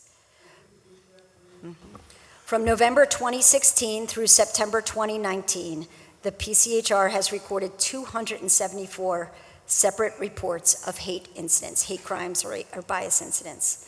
Of this number, 162 are confirmed, 19 are not hate-related, and 93 are unconfirmed, meaning there's not enough information to establish whether or not the incident is hate-related. Sadly, our office receives reports of hate incidents every week. From July 1st through September 30th, 2019, we recorded 81 separate incidents. Of that number, 55 are confirmed, 23 are unconfirmed as of yet. It is essential that we keep a record of these incidents so that we're aware of what is happening in Philadelphia and how to respond. To assist with a quick and efficient response, we created and lead the Philadelphia Civil Rights Rapid Response Team. PCRIT consists of local, state, and federal law enforcement, victim services, city leaders, the school district, and community advocacy groups that focus on hate crimes and bias incidents. It was created to provide a well-coordinated response when these incidents occur and allow the members to keep each other abreast of issues like violent extremism. Our work in this area has received national recognition from the FBI and a task force of the Lawyers Committee for Civil Rights and the International Association of Chiefs of Police when they work together to create best practices guidelines to more efficiently respond to hate crimes and bias incidents throughout the country. Here are a few examples of recent hate and bias incidents that were reported to the PCHR. An elderly Asian immigrant was harassed and assaulted by 3 juveniles of various ethnic backgrounds. They repeatedly cursed and intimidated the elderly woman using statements such as, "Go back to your country, you effing C-word," Asian racial epithet. The juvenile offenders were arrested and one was charged with aggravated assault and ethnic intimidation. A Hispanic Latinx minor was approached by 4 African-American juveniles whom the victim knew from school. They told him he was immigrant trash, assaulted him, and stole his bicycle. Some hate crimes can be life-threatening. In one incident involving an assault, a white male was arrested for stabbing an African-American male several times, causing lacerations on his arms, legs, and torso. Before and during the attack, the offender repeatedly called the victim the N-word. The offender was arrested, and the victim received 36 stitches to close the stab wounds. Lastly, the PCHR is encountering hate and bias incidents that align with present-day international tensions.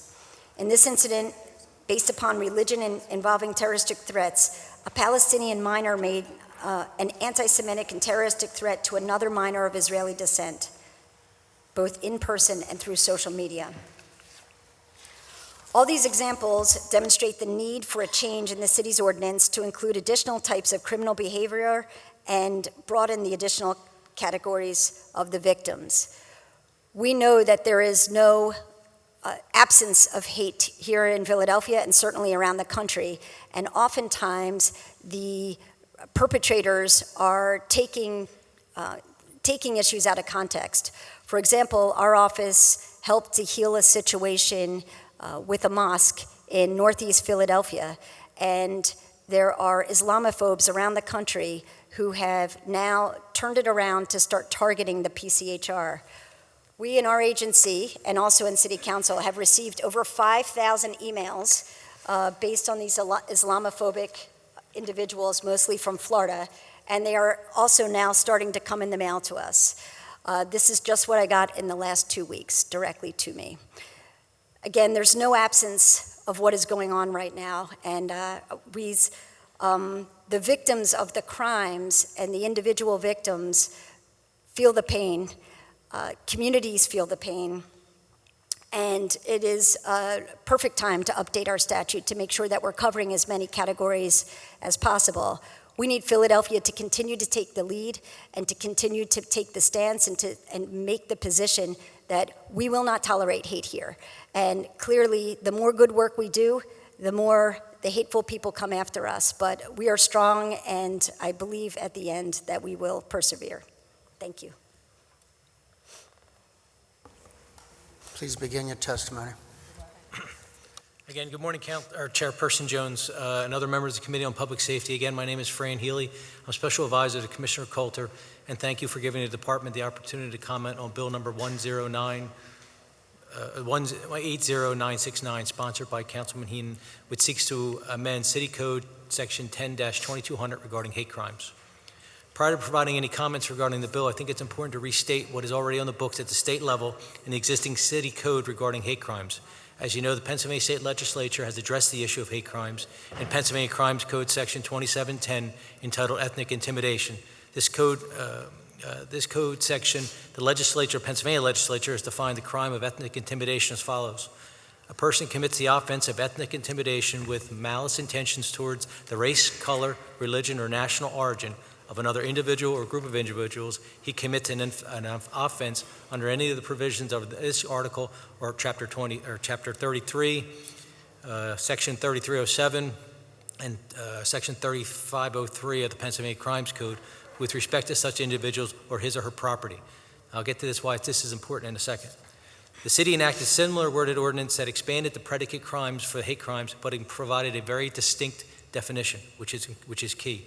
The Philadelphia Code Section 10-2201 states, malicious intent, the intent to commit any act, the commission of which is necessary element for any offense referred to in Section 1 above, which refers to hate crimes, motivated by the hatred towards the actual or perceived sexual orientation, gender identity, or disability, as such terms are defined in the city code. As you can see, the city code version on the books is substantially different from the state version. I believe that was done by design to expand greater protections for citizens and visitors of Philadelphia, and I think it was a wise move. The Philadelphia Police Department supported this action, but we also, I think it was designed to ensure we didn't run afoul of state preemption. For those who may not be clear, if the wording of a city code ordinance is identical to a state statute, the state statute takes presumption.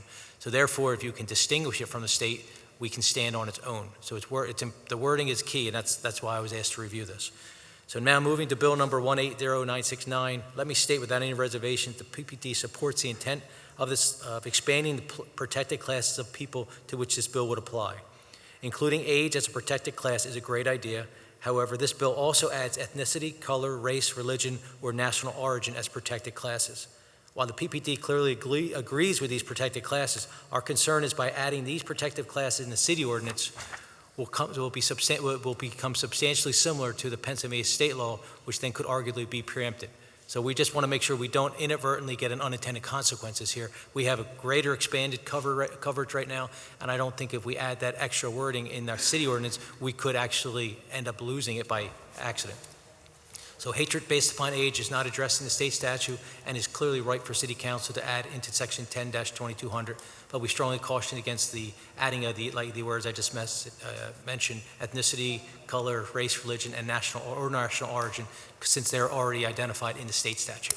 But I think we have a good opportunity here. We have an expanded scope to protect more citizens and more people in Philadelphia, and we do appreciate the effort that you've done to do so. Thank you for your testimony. Chair recognizes Councilman Greenlee. Thank you, Mr. Chairman. Inspector, I see your point in this. Now, the fact that we're just repeating what is in the state, does that, could that still be a problem in your opinion? My concern is let's not give them the opportunity to debate it. I hear you. So the issue is it's protected at the state level, and I think the city has done great work to make sure that we didn't run afoul, so we don't run into those issues. And it can clearly, like I said, if you just remove that, since it's already covered, you expand the scope of the city code, and that way we're in tandem. The city of Philadelphia has more protections than anybody else in this Commonwealth. Right. Ms. Landau, do you have any opinion on that? No, just that I've talked to Mike Lee at the DA's office, and he is committed that they will prosecute people, charging them under both the state and the city law as often as possible, and watch as the case proceeds from then on. Okay, so they think they can. Did you have any conversation, Inspector, with the sponsor, with Councilman Heenan on this bill? No, sir. No? I wasn't consulted, no. Pardon me, I'm sorry. I wasn't consulted, no. Oh, okay. All right, fine, thank you. And just for the record, at any time anybody does want the police department to comment on prior to it, I'm happy to talk to anybody. And like I said, I have a unique position in the fact that people say I might be slightly anal about the wording and different things, but that's my job. So I'm happy to help anybody and anywhere that we can. No, I understand the concern. Anytime we're bumping up against state on anything, it's something to be concerned about, I guess, even if it looks like, in this case, we're saying the same thing they're saying. And that you never know. That we had the same problem with the, if you remember, with the ATV ordinance. The Pennsylvania state law has an ordinance, and what we had to be very clear is we wanted to forfeit ATVs, and we had to be very clear that our city ordinance was very distinguishable from the state, otherwise it would have been preempted, so the wording does matter.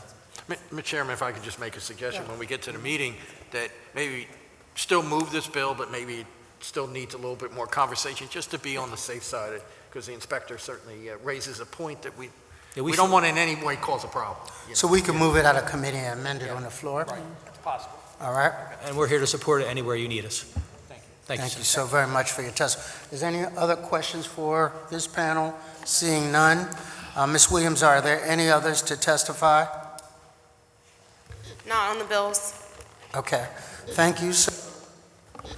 We will now briefly recess the public hearing and go into a public meeting to consider action to be taken on the bills number 180553, 190749, and 180969, and the chair recognizes Councilman Greenlee for a motion to amend bills number 180553 and 190749. All copies of these amendments have been circulated to members. Thank you, Mr. Chairman. I offer an amendment to bill numbers 180553 and 190749. As you stated, those amendments have been circulated to all members of the committee. I move that the amendments be approved. Is there a second? Second.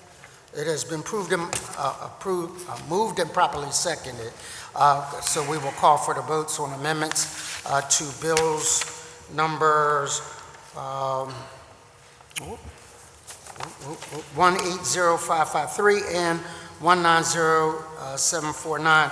All those in favor of those amendments signify by saying aye. Aye.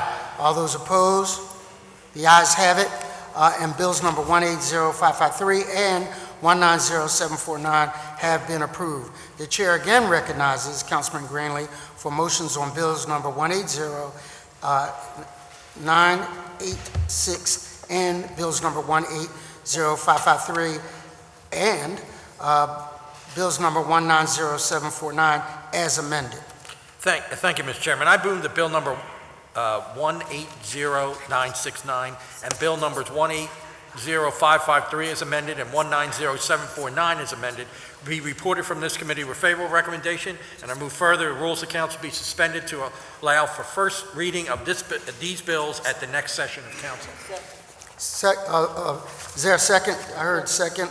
All those in favor will signify by saying aye. Aye.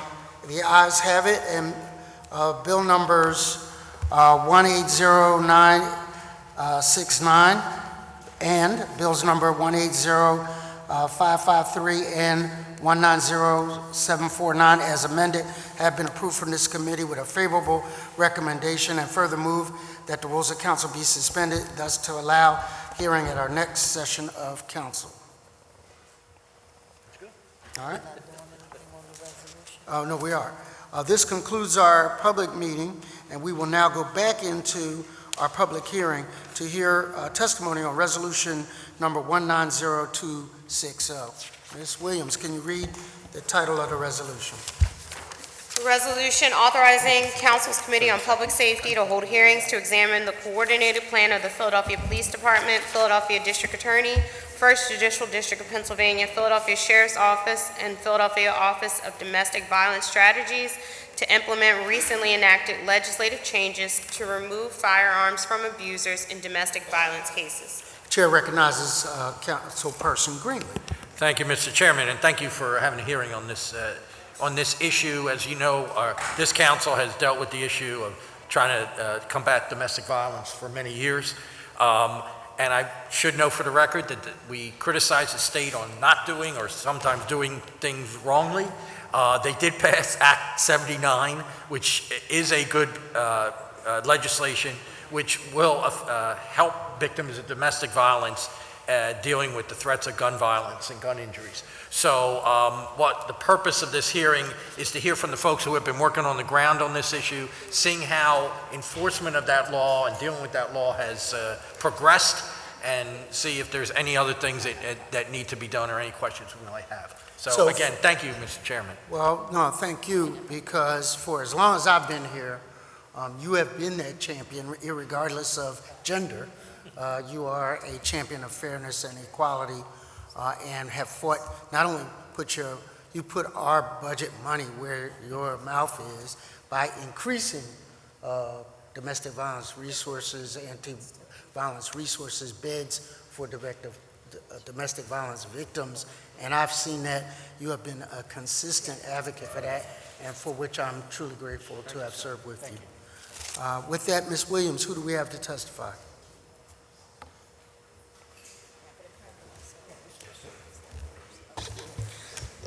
Molly Callahan, Azucena Ugarte, Inspector Fran Healy, and Mike Lee. Thank you all for your patience. We had to go through the ordinances and now are dealing with the resolutions, and we appreciate the privilege of your time. So have a seat. Why don't we go from my left to right, which is your... Sounds good. State your name for the record, and please begin your testimony. Well, thank you, Chairman Jones, and again, thank you, Councilman Greenlee, for all of your work on this issue, and for having hearings on all of these incredibly important bills that you've worked on today. I'm Molly Callahan, Legal Center Director of Women Against Abuse. Each year, the Legal Center serves approximately 4,000 victims of domestic violence through court advocacy, telephone counseling, and attorney representation. The statistics on guns and domestic violence are alarming. Abusers with a firearm are 5 times more likely to kill their victim. On average, each month in America, 52 women are shot and killed by an intimate partner. Others are shot but survive, and many, many more are threatened with a firearm and are living in fear. Just in Philadelphia last year, 15 victims were murdered by their abuser with a gun. Laws such as Act 79 reduce homicides, injuries from guns, and the threat of gun violence for domestic violence victims. The Act strengthens and expands the firearms prohibitions in the Protection from Abuse Act and in criminal domestic violence cases. It is a powerful tool to protect victims of abuse. However, the provisions of the Act are not self-effectuating. The provisions span multiple systems, including the PFA system and the criminal court system, and task multiple agencies, including the courts, the police, sheriff, and district attorney's office, with implementing the law. Multi-system communication and timely information from the state police is also necessary for the Act to be effective. Implementation is particularly difficult in a jurisdiction as large and complex as Philadelphia. The sheer volume of domestic violence incidents adds to this difficulty. For example, in 2018, over 9,000 PFAs were filed in Philadelphia. This is 23% of all PFAs filed in Pennsylvania. By comparison, Allegheny County, which is both the next largest county and the county with the second most filings, had only 9% of statewide PFA filings. All of this means that we have added challenges that we have been working on to surmount without any additional funding. It is clear that all of the systems are committed to protecting victims and enforcing Act 79. Over the past several months, under the auspices of the Managing Director's Office and the Office of Domestic Violence Strategies, the police, courts, sheriffs, and other stakeholders have met regularly to coordinate and to work out glitches. Working together, we have provided training on the provisions of the Act. We have mapped existing processes so that all of the systems have a better understanding of each partner's role, and we have used the mapping process to identify potential gaps. We are devising a brochure to inform victims of their rights and a flyer to warn abusers of the consequences of failing to comply. We are improving communication and strengthening processes among the partners through a number of strategies. For example, we are ensuring that the affidavit that a defendant signs if he does not have a gun, which the sheriff already uses, is also available to the police. We are working on better communication among courts, sheriffs, and police regarding service of a PFA, as this triggers some of the relinquishment provisions. To date, though, this has been a difficult task and may ultimately require additional resources within various systems. As we continue to work together, we hope that City Council will be receptive to funding any necessary improvements. Women Against Abuse is grateful to our partners who are so committed to this issue, and we also thank City Council for your continuing support. Thank you for your dedication to the safety of domestic violence victims and your efforts to enhance the city's safety. Thank you so much for your comments, and again, for my colleagues' consistency. Makes a great partnership. There you go. Thank you. Okay. Good morning, Chairperson Jones and other members of the Committee on Public Safety. My name is Azucena Ugarte, and I am the Director of the Office of Domestic Violence Strategies. I'm here to testify on resolution number 190260, which was sponsored by Councilperson Greenlee. Mayor Kenney created the Office of Domestic Violence Strategies in October 2016. This is the first office ever created by Philadelphia's local government exclusively to address domestic violence. And it is located under the supervision of Deputy Director for the Health and Human Services, Eva Glanstein. The Office of Domestic Violence Strategies aims to develop policies and practices that safely support families affected by domestic violence, ensure access to inclusive services, and create a domestic violence competent health and human services workforce. Our office is also a member of the Domestic Violence Law Enforcement Committee, a collaboration of victim services providers, community advocates, and law enforcement agencies. In that capacity, the Office of Domestic Violence Strategies has been one of the agencies at the table to discuss the implementation of Act 79 in Philadelphia. As you may already know, Act 79 was signed by Governor Wolf on October 12, 2018, and went into effect in April 10, 2019. Among other things, Act 79 requires that individuals who have a protection from abuse order against them relinquish their guns between 24 hours to law enforcement or a licensed arms dealer. During our multiple meetings with the courts, the Philadelphia Police Department, the Sheriff's Office, Public Safety, the District Attorney's Office, and Women Against Abuse Legal Center, agencies have been able to share which systems are currently in place and which channels of communications are needed to implement the new law. In our conversations, the safety of the victim has always been the priority. As Molly mentioned, in the US, an average of 52 women are shot to death by an intimate partner every month. In Philadelphia, there were 22 domestic violence homicides in 2017 and 27 in 2018. In almost half of these cases, 47%, the cause of death was a gunshot wound. Research has consistently shown that perpetrators' access to a gun is one of the main risk factors for domestic violence homicides. At the same time, survivors or victims of domestic violence are constantly planning for their safety and the safety of their children. They do not, however, have any control over the perpetrator's behavior, and they find themselves going to the criminal justice system and looking for civil protections like the PFA to stop the abuser from perpetrating further abuse or hurting their families.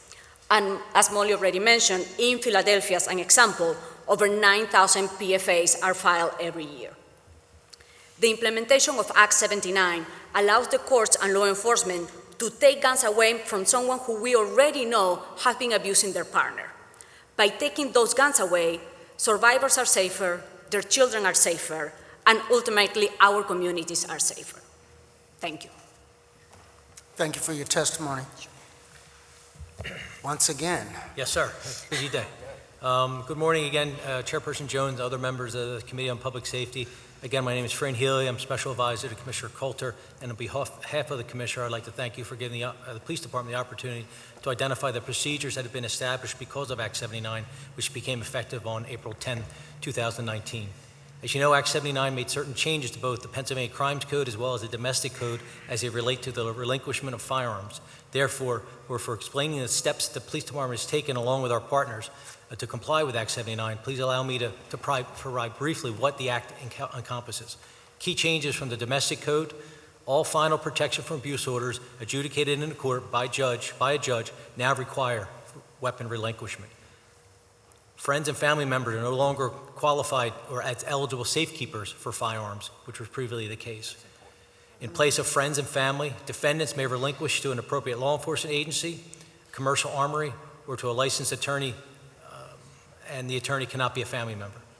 Defendant may request the return of firearm upon the dismissal of the expiration of the PFA, must meet certain conditions, and importantly, the plaintiff must be notified of the request. Law enforcement is now to accompany, by law, the plaintiff during the service of a PFA. Just for the record, we've been doing this for years. We've never allowed a plaintiff to serve a PFA independently. When we're notified, the police department has always served, but now it's actually a matter of law, which I think is the safest bet to go. Without having to prove new instances of abuse, plaintiffs may extend a PFA against an incarcerated individual who has been or will be released from custody from 90 days. That's incredibly important because the time periods elapse if he's in jail. Now they can be extended automatically. The key changes under the Pennsylvania Crimes Code are the period at which a relinquishment for weapons for a misdemeanor crime of domestic violence has been reduced from 60 days to 24 hours. So those who don't understand, once you're convicted of a domestic crime of violence, you're prohibited by state and federal law of owning or possessing that firearm. The previous code section under the state law allowed for 60 days for the officer or for the individuals to basically disown the firearm or to have it removed from their possession. That's been reduced to 24 hours. As is currently the case under federal law, a final PFA, whether entered by order or agreement, is a qualifying protective order under federal law, prohibiting defendants from possessing or acquiring a firearm while the order is in effect, even if the PFA did not order the firearm relinquishment. Act 79 makes this enforceable under state law. Failure to relinquish firearms pursuant to PFA or misdemeanor crime of domestic violence is now a second-degree misdemeanor. Also, upon conviction of this new crime, relinquishment of firearms pursuant to a PFA will be prohibited from owning a firearm for a period of 5 years in addition. The crucial element for the criminal justice partners with respect to Act 79 is communication and coordination, as has been previously mentioned by my partners. I'm happy to say that we've all worked together long before the Act's effective date. So please let me explain the current processes that we have in place. Effectively, there are two pipelines now for which the PPT now receives information. The first is the existing pipeline from the Philadelphia Family Court. We have refined this connection to ensure that we receive information regarding all final PFAs and any other PFAs that require gun relinquishments. This is important because offenders now have a 24-hour period to relinquish any firearm, firearms licenses, or to provide affidavits explaining why the 24-hour deadline cannot be met. Once the 24-hour period has elapsed without any relinquishments, the responsibility falls on the PPD to begin an investigation. And that's critical, and that's really what we're very thankful for.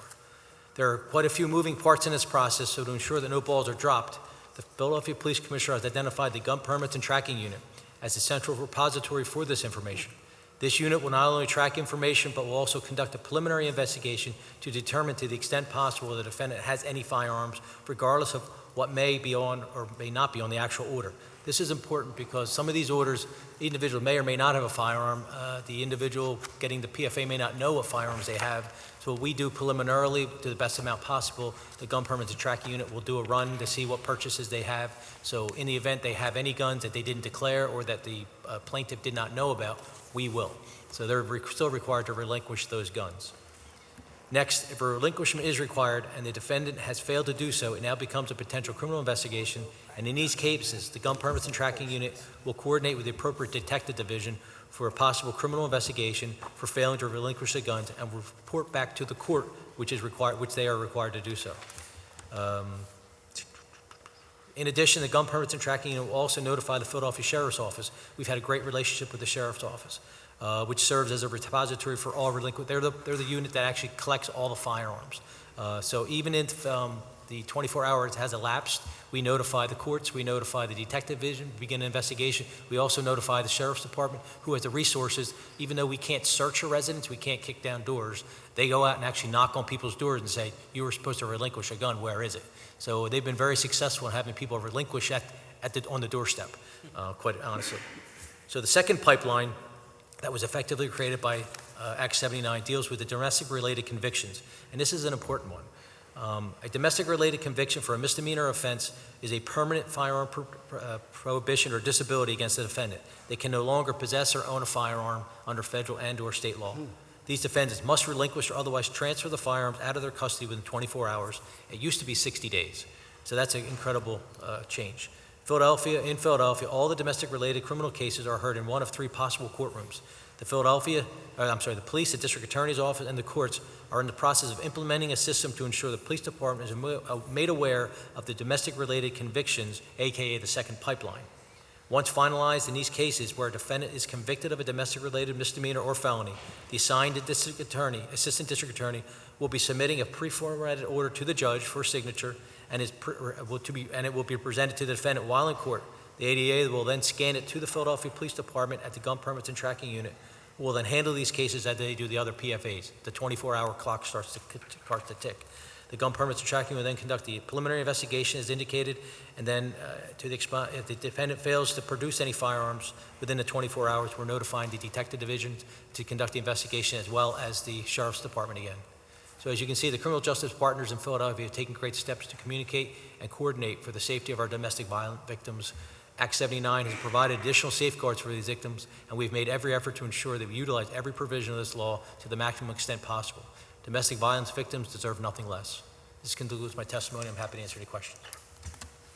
So I just want to say thank you to the police department, to the law department for working with us. We come up with great ideas, but someone has to implement them, and there should be systems and measures in place to do so. And I just want to say that I think, including the district attorney's office, that this process has been thoughtful. I'm going to let you speak, but it has been a thoughtful process, and thus allowing us to have a system in place, because that covers such a great many different occurrences that has tightened things up a little bit and hopefully save some lives. I will say I always ask for more. I mean, from the state level, there are other states that actually, when PFAs are issued, that actually issue search warrants attached to them. Right. So that gives the officers immediately go in the house rather than putting the onus on the individual to produce the weapon. We can actually proactively go get it. That would be one step that, from a law enforcement perspective, would be incredibly helpful. I understand concerns in Harrisburg, but these are domestic violence victims that need immediate service. So I think that would be a next step if you have anyone's ear in Harrisburg. I'd appreciate that. Thank you. Different county. District Attorney's Office. Ms. Williams, will this be do we have others to testify? No. Okay. And, first shall be last shall be first. Perfect. And good afternoon, Councilman Jones and Greenlee, and to the rest of the Public Safety Committee. Thank you for holding today's hearings and the continuity and theme of them today in the resolution 910260 kind of highlights how all of these things come together. The district attorney believes that gun violence should be addressed with a public health perspective as well as criminal justice and public safety considerations. And Act 79 really demonstrates how those two things interrelate and connect. So there was a public health issue of people convicted of domestic violence offenses still being able to possess a firearm for 60 days after their conviction. Now it's down to 24 hours, and it's fitting that our office speaks last on this panel because we are the last stop in our system of interactions and relations to make sure that the convictions occur and the firearms are relinquished within the state law. As Mr. Healy said, the district attorney, and I think very eloquently outlined the procedures that we're still developing for the implementation plan, particularly around the timeliness of notification to relinquish and the fact that it's being relinquished. Time, as helpful as it is on the public safety perspective, can be a barrier on the criminal justice perspective, especially when you're talking about so many different agencies and people relaying accurate information. So we're very grateful to all of our domestic violence partners who've been working with us both before the act came into place, while the act has been implemented, and as we iron out and start to fulfill more of our requirements under state law. So we are very supportive of this resolution and look forward to our continued development of an implementation plan and working with all the other stakeholders involved, whether they be from a public health perspective, from a public safety perspective, or from just a more universal perspective. So thank you. Thank you. Any questions? Yeah, could I? Just Yes. a couple quick. Thank you, Mr. Chairman. Thank everybody for their patience. I know it's been a long day so far. Just a couple of things, and I don't know, maybe Inspector has this, or if there's a way to find out. I would just be interested in how many through this program, numbers of guns have been turned in. Do we have any figures at all, or any estimates, or anything like that? I don't have those. I mean, I could probably research some. The Sheriff's Department actually would track more the seizure of the firearms. They actually track them, and domestic-rated firearms have to be treated differently, quite frankly, than guns that we keep in our possession. So it works very well. So we don't, if we get taught, it's very, if we test the guns and we damage the guns, we're responsible for the guns. So these domestic-related seizures actually go to the Sheriff's Office.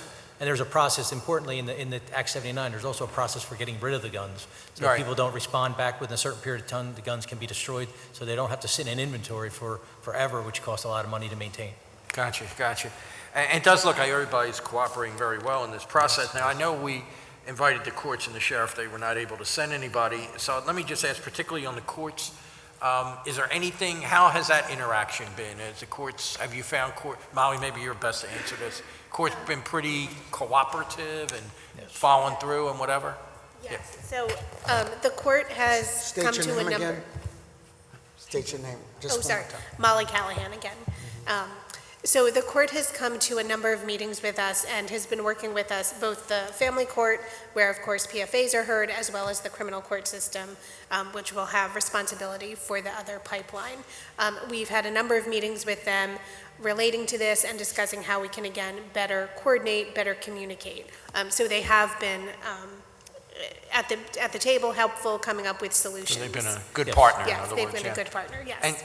And I know the sheriff was mentioned. I know at budget hearing, Sheriff Williams has talked about how he intensified serving the PFAs and all. Again, I assume they've been a good partner in this, in your opinion? Yes, yes. Okay, great. Again, I think one of just the hardest pieces is that there's so much communication that has to happen between sheriffs, courts, police, and then back to the petitioner. So we are working out, I think, a few of those glitches, but again, all of our partners have been very helpful and want to have this happen and absolutely want to get the guns out of the hands of abusers. Right, great. And let me just ask you, this is sort of to an aside, because you mentioned, 9,000 PFAs, I think you said? Yes, yes. Is there still a problem, because we hear, and unfortunately somebody that was very close to us might have fallen in this situation, where there's still some reluctance of victims to file PFAs for maybe dealings with custody or financial issues, that kind of thing.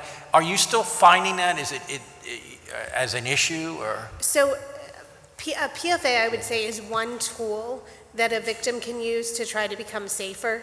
We do know that sometimes filing a PFA it can actually exacerbate the situation. So some victims may decide that at this point it's not the right time for them to file. It really is just one tool in within various tools they can use. All right, okay.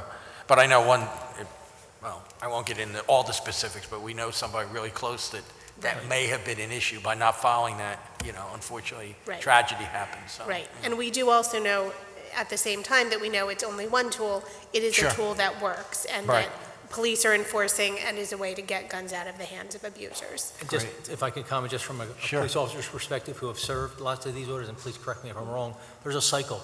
The women just don't get, abused one day and realize Oh, I've yeah. had enough. They're demeaned, they're broken down psychologically, mentally, in a whole lot of different ways that they don't really believe they can get help, and that's really what they're fed. So a lot of times it takes a very strong woman to actually get out of that, and they need help from the individuals like to my right here.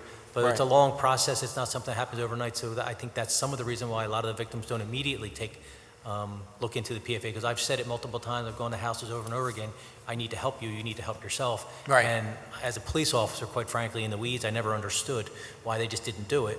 I understand now that there's a long cycle. And Sure. like I said, the fear and intimidation that goes along with it, it's very, very, it's quite frightening. Yeah, And if I may, leaving really is a process. It takes many, many victims, Sure. 7 to 12 times, and the point of leaving can be the most dangerous time for a victim.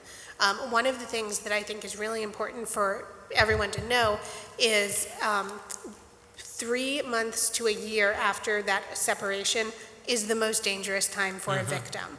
So some victims may decide that they are sort of going to slowly leave without totally disengaging from the abuser.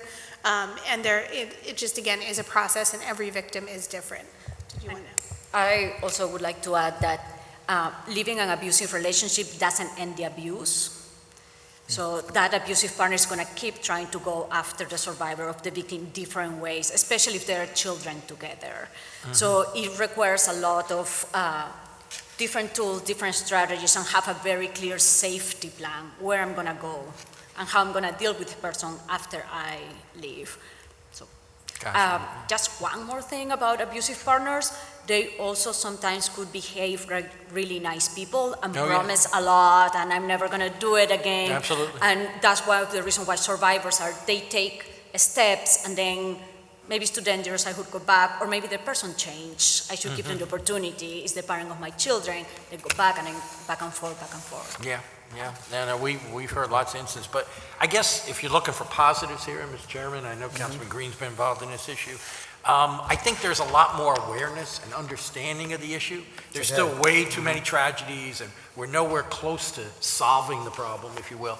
But there is certainly, and this is an indication with everybody working at it, I think the inspector mentioned there's things he's learned through this process, and certainly I have over time, and it's a shame that there is so many examples that we can still cite, but I think there's certainly improvement in it. I think it's noted as I started, when this particular issue came up, that the state, even though we've criticized the state on some things or not stepping up, they certainly have stepped up on this, and I think they realize, people are realizing the problem. It's in the news, it's all over the place, and it affects everybody. It's not just a poor person, it's not just a rich person, it's not just in certain neighborhoods. It's all, domestic violence is all over the place, unfortunately. So again, we thank everybody for involvement. Mr. Chairman, if I could just on the side to the inspector, I don't know if I have a chance to say it anymore in a public hearing, so I just want to thank you for all these years that you've been helpful, certainly to me and I think to the committee. You are a wealth of information. You always give us the straight facts. And it made us, certainly made my job easier, and I think a lot of people, so thank you, sir. Appreciate it. Thank you. You haven't heard anything about me leaving, have you? What's that? You haven't heard anything about me leaving? No, I'm leaving. That's the issue. That's the reason I'm saying it. No, let me make that clear. Okay. I met when... I'm kidding with you, sir. Okay. I'm not going anywhere, don't worry about it. All right, well, that's good. Because this issue is going to continue, and the next council, and I'm sure we have people here soon, including these two gentlemen, that are going to certainly keep on it. I know that. So, again, but no, I want to make that clear. I'm the one leaving, not you, sir. Thank you, sir. And if I may, for Women Against Abuse, just thank you again, Councilman Greenlee, for all of your years of support. You have truly made a difference for the clients that we serve. And we really appreciate it. Thank you. I echo what Councilperson Greenlee has said. We always listen to your testimony with bated breath because we are in our emotions about legislation. You're in the law about the legislation, and sometimes those things don't neatly come together, but somehow we manage to work our way through the issues, and we are grateful. I echo again, you're going to miss this council person. Beyond his passion for the issues that he puts forth, he shows up on time. I mean, am I right? He's a dependable vote. So on today's issues, and we thank you for your testimony. I'll end where I began. Maya Angelou said, when people show you who they really are, we should believe them. If somebody does an act of violence, we should have a red flag that continues to move us to protect those people who they have victimized. And I think today's hearings on both the ordinances and this resolution have moved the needle in the right direction in a thoughtful manner. And we are thankful for the cooperation with the District Attorney's Office, the advocacy groups, the police department, the mayor, and this council. So with that, if there are no other questions, this concludes the business of the Committee on Public Safety for City Council today, and thank you all very much. Thank you. Thank you. Thank you.